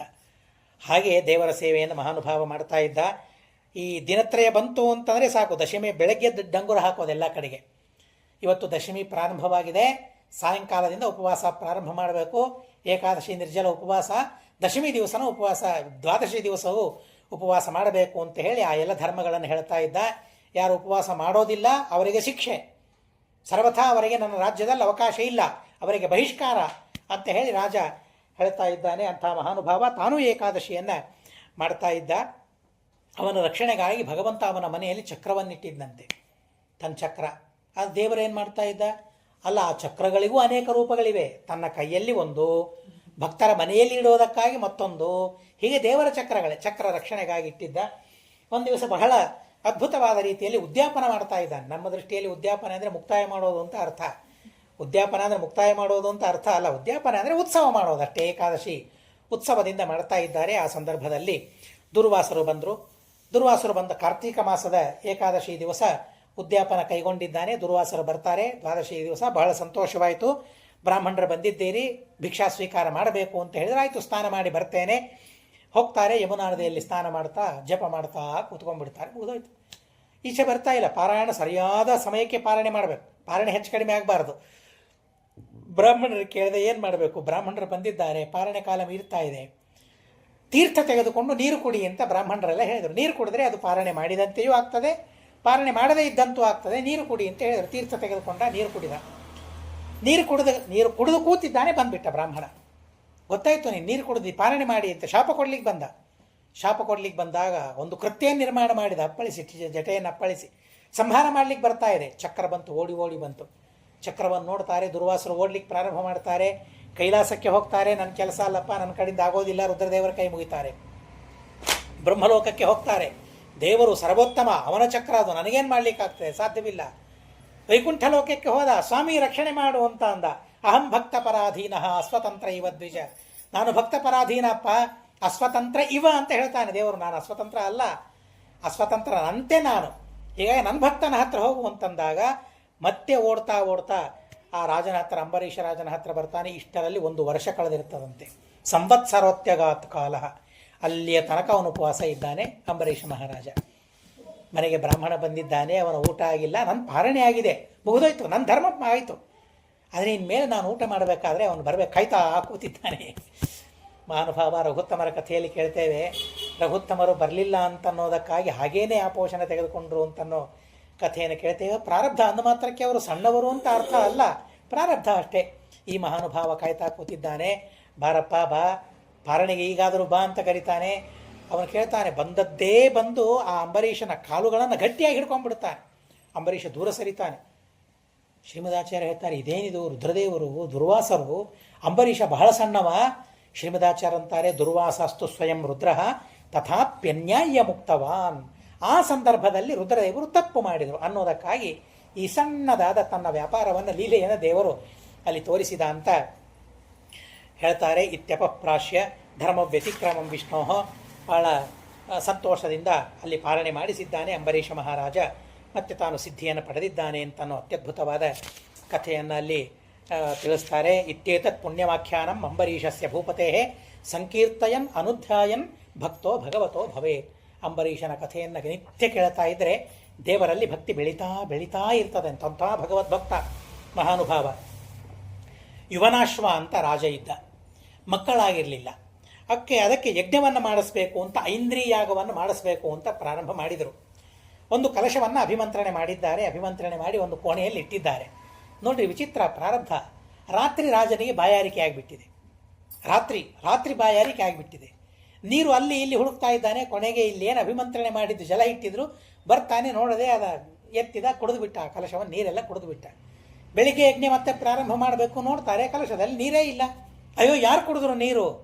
ರಾಜ ಕುಡಿದದ್ದು ಗೊತ್ತಾಗ್ಬಿಡ್ತದೆ. ಅಯ್ಯೋ ದೈವ, ಅದು ಅಭಿಮಂತ್ರಣೆ ಮಾಡಿ ರಾಜನ ಹೆಂಡತಿಗೆ ಕೊಟ್ಟರೆ ಅವರು ಗರ್ಭಿಣಿ ಆಗ್ತಾಳೆ ಅಂತ ನಾವು ಅದನ್ನು ಇಟ್ಟಿದ್ವಿ. ಈಗ ಏನು ಮಾಡಬೇಕು? ರಾಜನೇ ಗರ್ಭಿಣಿ ಆಗಿಬಿಡ್ತಾನೆ ಈಗ. ಹಾಗೇ ಆಯಿತು. ಆ ಯುವನಾಶ್ವನ ಹೊಟ್ಟೆಯಲ್ಲಿ ಗರ್ಭ ಬೆಳೀತಾ ಇದೆ. ಗರ್ಭ ಸೀಳಿ ಹೊರಗೆ ಬಂದ. ಆದರೆ ಭಗವಂತನ ಅನುಗ್ರಹದಿಂದ ಗರ್ಭ ಹರಿತು, ಆದರೆ ಮತ್ತೆ ಜೋಡಿಸಿಕೊಂಡದ್ದು. ದೇವರ ಅತಿ ವಿಚಿತ್ರವಾದ ಲೀಲೆ. ಮಾಂ ಧಾತಾವತ್ಸ ಮಾರೋದಿ ರೀತೀಂದ್ರೋ ದೇಶಿನಿ ಮದ ಈಶ್ವರಾರ ನಮಶ್ಚಕ್ರಹೋ ದೈವಬಲಂ ಮಹತ. ಕೊನೆಗೆ ಯಾರು ಈ ಹುಟ್ಟಿದ ಮಗುವಿಗೆ ಹಾಲು ಕೊಡೋರು ಯಾರು ಅಂತಂದಾಗ ಇಂದ್ರ ಬಂದು ತನ್ನ ಬೆರಳಿಡ್ತಾನಂತೆ ಅವನ ಬಾಯಿಯಲ್ಲಿ. ಆ ಬೆರಳಿನ ಮೂಲಕ ಅಮೃತಪಾನ ಮಾಡಿದ್ದಂತೆ ಮಹಾನುಭಾವ. ಮತ್ತೆ ರಘುತ್ತಮ ತೀರ್ಥರ ಕಥೆಯಲ್ಲಿ ಕೇಳ್ತೇವೆ, ಮಗು ಹುಟ್ಟಿದ ಕೂಡಲೇ ಮಠಕ್ಕೆ ಕೊಡಬೇಕು. ಬಂಗಾರದ ಪಾತ್ರೆಯಲ್ಲಿ ಭೂಸ್ಪರ್ಶವಾಗದೆ ಬಂಗಾರದ ಪಾತ್ರೆಯಲ್ಲಿ ಗ್ರಹಣ ಮಾಡಿ ಮಠಕ್ಕೆ ಒಪ್ಪಿಸಬೇಕು ಅಂತ ಹೇಳಿರ್ತಾರೆ ರಘುವರ್ಯ ತೀರ್ಥರು. ಹಾಗೆ ಮಠಕ್ಕೆ ತಂದು ಕೊಡ್ತಾರೆ. ಅವರ ಬಾಯಿಯಲ್ಲಿ ಬಿದ್ದ ಹಾಲು ಯಾವುದು? ತಾಯಿಯ ಹಾಲಲ್ಲ, ಆ ಕೂರ್ಮಶಾಲಿ ಗ್ರಾಮಕ್ಕೆ ಅಭಿಷೇಕ ಮಾಡಿದ ಹಾಲು. ಅದರಿಂದಲೇ ರಘುತ್ತಮ ತೀರ್ಥರು ಬೆಳೀತಾರೆ ಅಂತ ಅತ್ಯದ್ಭುತವಾದ ಕಥೆಯನ್ನು ಹೇಳ್ತಾರೆ. ಹಾಗೆ ಇಂದ್ರ ಆ ತನ್ನ ಕೈಯನ್ನಿಟ್ಟರೆ ಆ ಕೈ ಚೀಪ್ತಾ ಬೆಳೆದಂತೆ. ಅದ ಸಂಸ್ಕಾರವೋ ಏನೋ, ಮಕ್ಕಳೆಲ್ಲ ಬೆರಳನ್ನು ಚೀಪ್ತಾ ಇರ್ತಾರೆ. ಏನು ರಸ ಇರ್ತದೋ, ಏನು ಆನಂದ ಇರ್ತದೋ ಗೊತ್ತಿಲ್ಲ. ಮಾರೋದಿ ರೀತೀಂದ್ರೋ ದೇಶಿನಿ ಮದಾತ ಯುವನಾಶ್ವೋತ ತತ್ರೈವ ತಪಸಾ ಸಿದ್ಧಿಮಭ್ಯಗಾತ. ಮಾಂಧಾತ, ಆ ಮಾಂಧಾತನಿಗೆ ಪುರುಗುತ್ಸ, ಅಂಬರೀಷ, ಮುಚುಕುಂದ ಅಂತ ಮಕ್ಕಳು 50 ಜನ ಹೆಣ್ಣು ಮಕ್ಕಳಂತೆ ಅವರಿಗೆ. ಸೌಭರಿ ಅಂತನ್ನೋ ಋಷಿ ಈ ಹೊರಗೆಲ್ಲ ತಪಸ್ಸು ಮಾಡಿದರೆ ಜನ ಕಾಡ್ತಾರೆ ಅಂತ ಹೇಳಿ ನದಿಯ ನೀರಿನ ಒಳಗೆ ಮುಳುಗಿ ತಪಸ್ಸು ಮಾಡ್ತಾ ಇದ್ದಾರಂತೆ. ತಪಸ್ಸು ಮಾಡ್ತಾ ಇರಬೇಕಾದ್ರೆ ಗಂಡು ಹೆಣ್ಣು ಮೀನು ಎರಡೂ ಸಂಪರ್ಕವನ್ನು ನೋಡ್ತಾರೆ. ನೋಡಿ, ಅಯ್ಯೋ ಈ ಮೀನುಗಳು ಈ ಸುಖ ಪಡ್ತಾ ಇವೆ, ನಾನು ಮದುವೆ ಮಾಡ್ಕೊಳ್ಬೇಕು ಅಂತ ಆ ನದಿಯಿಂದ ಮೇಲೆ ಎದ್ದು ಬರ್ತಾರೆ. ನೋಡ್ರಿ ಹೇಗಿದೆ, ಊರು ಬಿಟ್ಟು ಪರ ಊರಿಗೆ ಹೋದರೆ ಪ್ರಾರಬ್ಧವು ಬೇರಾದೀತೆ ಅಂತ ಕೇಳ್ತೀವಲ್ಲ. ಯಾರ ಸಂಪರ್ಕವೂ ಆಗೋದು ಬೇಡ, ದೇವರ ಧ್ಯಾನ ಮಾಡುತ್ತಾ ಕುಳಿತೋಣ ಅಂತ ಕುಳಿತುಕೊಂಡವರಿಗೆ ದೈವ ಬಿಡೋದಿಲ್ಲ. ವಿವಾಹ ಆಗಲೇಬೇಕು. 50 ಜನ್ಮಗಳ ಪ್ರಾರಬ್ಧವನ್ನು ಅನುಭವಿಸಲೇಬೇಕು. ಶ್ರೀಮದಾಚಾರ್ಯ ದೃಷ್ಟಾಂತವನ್ನು ಕೊಡ್ತಾರೆ. 50 ಜನ್ಮ ಸಂಸ್ಕೃತಿಂ. 50 ದೇಹಗಳನ್ನು ಪಡೆದು ಸೌಭರ ಋಷಿಗಳು 50 ಜನ್ಮದ ಪ್ರಾರಬ್ಧವನ್ನು ಏಕಕಾಲದಲ್ಲಿ ಅನುಭವಿಸಿದ ದೃಷ್ಟಾಂತವನ್ನು ಕೊಡ್ತಾರೆ. ಒಬ್ಬರ ಸುಖ ಒಬ್ಬರಿಗಾಯಿತು ಅಂತ ಅನ್ನೋದಕ್ಕೆ ಕೊಡ್ತಾರೆ, ಅಲ್ಲಿ ದೃಷ್ಟಾಂತವನ್ನು ಕೊಡ್ತಾರೆ. ಹಾಗೆ ಮಾಂಧಾತ ಮದುವೆ ಮಾಡ್ಕೊಳ್ಬೇಕು ಅಂತ ಅನಿಸ್ತು. ವೃದ್ಧನಾಗಿದ್ದಾನೆ, ಯಾರು ಕೊಡಬೇಕು ಹೆಣ್ಣು? ಯಾರು ಕೊಡಬೇಕು ಅಂತಂದರೆ ಇವನಿಗೆ ಗೊತ್ತಾಯಿತು, ರಾಜನಿಗೆ 50 ಜನ ಮಕ್ಕಳಿದ್ದಾರಂತೆ ಮಾಂಧಾತನಿಗೆ. ನಮ್ಮ ರಾಜ ಒಬ್ಬಳನ್ನಾದರೂ ಕೊಡಬಹುದಲ್ಲ. ಹೋದ ಕೇಳಿದ, ನನಗೆ ಒಬ್ಬ ಕನ್ಯೆಯನ್ನು ಕೊಟ್ಟುಬಿಡು ಒಬ್ಬಳನ್ನು ಅಂತ. ರಾಜ ಅಂದ, ಋಷಿಗಳಿದ್ದಾರೆ ನಿಜ, ಆದರೆ ವೃದ್ಧರಿದ್ದಾರಲ್ಲ, ಹೇಗೆ ಇವರಿಗೆ ಕೊಡಲಿ? ರಾಜ ಅಂದ, ನೋಡಪ್ಪ ಅಂತಃಪುರಕ್ಕೆ ಹೋಗು, ಯಾರು ಮದುವೆ ಮಾಡ್ಕೊಳ್ತಾರೆ ಮಾಡ್ಕೊಳ್ತೇನೆ ಅಂತಾರೆ ಅವರನ್ನು ಮದುವೆ ಮಾಡಿ ಕೊಡ್ತೇನೆ ಅಂತ ಅಂದ. ಅವ್ರು ಯಾರೂ ಬೇಡ ಅಂತಾರೆ, ಹೀಗಾಗಿ ಇವರನ್ನು ಬಿಟ್ಬಿಡ್ಬೋದು ಸುಲಭವಾಗಿ ಅಂತ ಅಂದ್ಕೊಂಡಿದ್ದ. ಹೋಗ್ತಾ ಹೋಗ್ತಾ ಸೌಭರಿಗಳು ಅಂದ್ಕೊಳ್ತಾರೆ, ನಾನು ವೃದ್ಧನಿದ್ದೇನೆ ಅಂತ ಹೀಗೆ ಮಾತಾಡಿದ್ದಾನಲ್ಲ, ಹೋಗ್ತಾ ಹೋಗ್ತಾನೇ ತರುಣರಾಗಿ ಬಿಡ್ತಾರೆ. ಹೋಗಿ ಅಂತಃಪುರಕ್ಕೆ ಹೋದರೆ 50 ಜನ ನಾವು ಮದುವೆ ಆಗ್ತೇವೆ ಅಂತ ಗಂಟು ಬಿಡ್ತಾರೆ. ಒಬ್ಬರಲ್ಲ, ಬೇಕಾದದ್ದು ಒಬ್ಬಳು. 50 ಜನ ಜಗಳ ಶುರು ಮಾಡಿದ್ರು ಅಪ್ಪನ ಹತ್ರ, ನಾನು ಮದುವೆ ಆಗ್ತೇನೆ, ನಾನು ಮದುವೆ. ಕೊನೆಗೆ ಅವರ ಕಾಟ ತಾಳಲಾರದೆ ಸೌಭರಿಗಳಿಗೆ 50 ಜನರನ್ನು ವಿವಾಹ ಮಾಡಿ ಕೊಟ್ಟ. ವಿಷ್ಣು ಪುರಾಣದಲ್ಲಿ ಬಹಳ ಸುಂದರವಾದ ಕಥೆ ಇದೆ, ಅದರ ಸೂಚನೆ ಮಾತ್ರ ಇಲ್ಲಿ ಇದೆ. ಒಂದ್ಸಲ ತನ್ನ ಮಕ್ಕಳ ಸಂಸಾರ ಹೇಗಿದೆ ನೋಡೋಣ ಅಂತ ಹೇಳಿ ಮಾಂಧಾತ ಆ ಸೌಭರಿಗಳ ಆಶ್ರಮಕ್ಕೆ ಹೋಗ್ತಾರಂತೆ. 50 ಜನ ಮನೆಗಳಿಗೆ 50 ಮನೆಗಳಿವೆ, ನೋಡಿದ್ರು ಎಲ್ಲಿ ನಮ್ಮ ಮಗಳ ಮನೆ ಗೊತ್ತಾಗ್ತಾ ಇಲ್ಲ.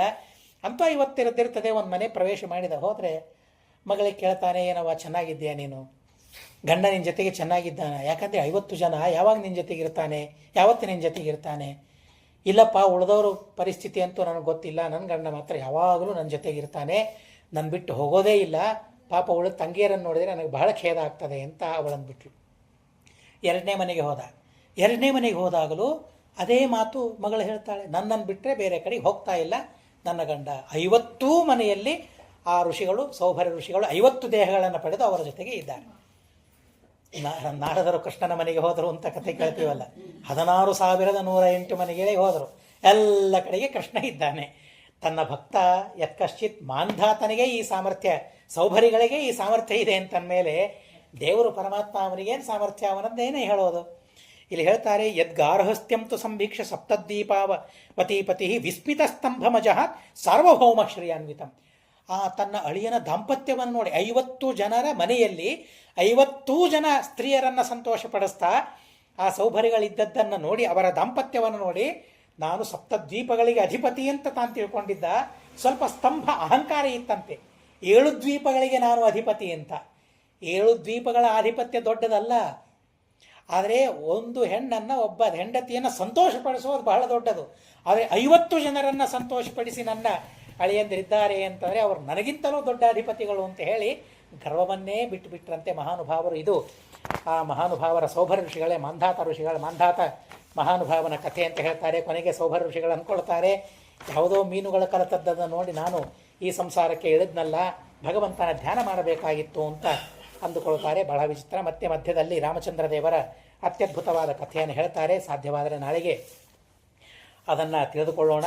ಭರತ, ನಾನು ರಾಜ್ಯ ಬೇಡ, ನೀನು ಪಾದುಕೆ ಕೊಟ್ಟರೆ ನಾನು ಹೋಗ್ತೇನೆ, ಇಲ್ಲದೆ ಹೋದರೆ ಹೋಗೋದಿಲ್ಲ ಅಂತ ಹೇಳಿ ಸಿಂಹಾಸನದ ಮೇಲೆ ಪಾದುಕೆಯನ್ನಿಟ್ಟು ತಾನು ಊರ ಹೊರಗೆ ಇದ್ದಾನೆ. ಊರ ಹೊರಗೆ ತಾನಿದ್ದಾನೆ, ನಗರವನ್ನು ಪ್ರವೇಶ ಮಾಡಿಯೇ ಇಲ್ಲ ಅಂತ ಅತ್ಯದ್ಭುತವಾದ ಕಥೆಯನ್ನು ಹೇಳ್ತಾರೆ. ಕೊನೆಗೆ ರಂತಿದೇವ ಅಂತ ಒಬ್ಬ ರಾಜ, ಅತ್ಯದ್ಭುತವಾದ ಕಥೆ. ಮಧ್ಯದಲ್ಲಿ ಮತ್ತೊಂದು ಕಥೆ ಇದೆ. ಇರಲಿ, ಯಯಾತಿ ರಾಜನ ಕಥೆ. ಶರ್ಮಿಷ್ಠ ಮತ್ತು ದೇವಯಾನಿ ಇಬ್ಬರನ್ನು ವಿವಾಹ ಮಾಡಿಕೊಳ್ತಾನೆ. ಶರ್ಮಿಷ್ಠೆಯಲ್ಲಿ ಮಕ್ಕಳನ್ನು ಪಡೆದದ್ದಕ್ಕಾಗಿ ದೇವಯಾನಿ ದೂರು ಹೇಳ್ತಾಳೆ ತಂದೆಗೆ, ಶುಕ್ರಾಚಾರ್ಯರಿಗೆ. ವೃದ್ಧನಾಗುವಂತ ಶಾಪ ಕೊಟ್ಟು ಬಿಡ್ತಾರೆ. ಆದರೆ ಇನ್ನೂ ಆ ತಾರುಣ್ಯವನ್ನು ಅನುಭವಿಸಬೇಕು ಅಂತ ಮಕ್ಕಳ ಹತ್ರ ಹೋಗ್ತಾರೆ. ಯಾರೂ ಒಪ್ಪೋದಿಲ್ಲ. ಕೊನೆ ಮಗ ಪುರು ಸ್ವೀಕಾರ ಮಾಡ್ತಾನೆ. 1000 ವರ್ಷಗಳವರೆಗೆ ಆ ಪುರುವಿನ ತಾರುಣ್ಯವನ್ನು ಅನುಭವಿಸ್ತಾನೆ ಯಯಾತಿ. ಕೊನೆಗಂತಾನೆ ಇದು ಹೀಗೆಲ್ಲ ಆಗೋದಿಲ್ಲ ಅಂತ ಹೇಳಿ ತಾರುಣ್ಯವನ್ನು ಮತ್ತೆ ಆ ಪುರುವಿಗೆ ಕೊಟ್ಟು ಅವನಿಗೆ ಚಕ್ರವರ್ತಿ ಪದವಿಯನ್ನು ಕೊಟ್ಟು ಭಗವಂತನ ಧ್ಯಾನವನ್ನು ಮಾಡ್ತಾ ಆ ಸಿದ್ಧಿಯನ್ನು ಪಡೆದಿದ್ದಾನೆ. ಕೊನೆಗೆ ರಂತಿದೇವ 48 ದಿವಸ ಆಹಾರ ಸಿಗಲಿಲ್ಲ ಅವನಿಗೆ. ಬರಗಾಲ, ಎಲ್ಲ ಪ್ರಜೆಗಳಿಗೆ ಕೊಟ್ಟು ಬಿಟ್ಟಿದ್ದಾನೆ. 48 ದಿವಸ ಆಹಾರ ಇಲ್ಲ. ತನಗೆ, ಹೆಂಡತಿಗೆ, ಮಕ್ಕಳಿಗೆ ಯಾರಿಗೂ ತಿನ್ನಲಿಕ್ಕೆ ಆಹಾರ ಇಲ್ಲ. ಒಂದು ದಿವಸದಲ್ಲಿ ಅವರಿಗೇನೋ ಸ್ವಲ್ಪ ಪಾಯಸ, ಸ್ವಲ್ಪ ನೀರು ಸಿಕ್ಕಿದೆ. ಆ ಪಾಯಸವನ್ನೇ, ನೀರನ್ನೇ ಇದ್ದವರೆಲ್ಲರೂ ಹಂಚಿಕೊಂಡು ತಿನ್ನೋದಕ್ಕಾಗಿ ಸಿದ್ಧರಾಗಿದ್ದಾರೆ. ಒಬ್ಬ ಬ್ರಾಹ್ಮಣ ಬರ್ತಾನೆ, ಬಹಳ ಹಸಿವೆ ಆಗ್ತಾ ಇದೆ, ಏನಾದರೂ ಕೊಡು ಅಂತಂತಾನೆ. 3 ಜನರಲ್ಲಿ ಎದ್ದು ಹಂಚಿ ಅವನಿಗೆ ಕೊಟ್ಟು ಬಿಡ್ತಾರೆ. ಉಳಿದದ್ದನ್ನು ತಿನ್ನಬೇಕು ಅಂತ ಅಂತಾರೆ. ಮತ್ತೆ ಅವನು ಬರ್ತಾನೆ, ಶೂದ್ರ ಬರ್ತಾನೆ, ನನಗೆ ಬೇಕು ಅಂತ ಕೇಳ್ತಾನೆ. ಮತ್ತೊಬ್ಬ ಬರ್ತಾನೆ, ಶ್ವಪಚ ಬರ್ತಾನೆ, ನಾಯಿಗಳನ್ನು ಕಟ್ಕೊಂಡು ಬರ್ತಾನೆ, ನನಗೆ ನೀರಡಿಕೆ ಆಗ್ತಾ ಇದೆ, ನೀರು ಕೊಡು ಅಂತಂತಾನೆ. ನೀರನ್ನು ಕೊಟ್ಟು ಬಿಡ್ತಾನೆ. ಎಲ್ಲರ ದುಃಖ ನನಗೆ ಇರಲಿ, ಎಲ್ಲರೂ ಸುಖವಾಗಿರಲಿ ಅಂತ ಅವನು ಪ್ರಾರ್ಥನೆ ಮಾಡ್ತಾನೆ. ಅವನ ಆ ದಾನ ಬುದ್ಧಿಗೆ ನೋಡಿ ದೇವತೆಗಳೇ, ಬ್ರಹ್ಮ ವಿಷ್ಣು ಮಹೇಶ್ವರರೇ ಬಂದಿರ್ತಾರೆ. ಬಹಳ ಸಂತುಷ್ಟರಾಗಿ ಪ್ರತ್ಯಕ್ಷವಾಗಿ ಅವನಿಗೆ ವಿಪುಲವಾದ ಆಶೀರ್ವಾದವನ್ನು ಮಾಡ್ತಾರೆ. ವಿಪುಲವಾದ ಐಶ್ವರ್ಯವನ್ನು ಅವನಿಗೆ ಅತ್ಯದ್ಭುತವಾದ ರೀತಿಯಲ್ಲಿ ಕೊಟ್ಟು ಉದ್ಧಾರವನ್ನು ಮಾಡ್ತಾರೆ.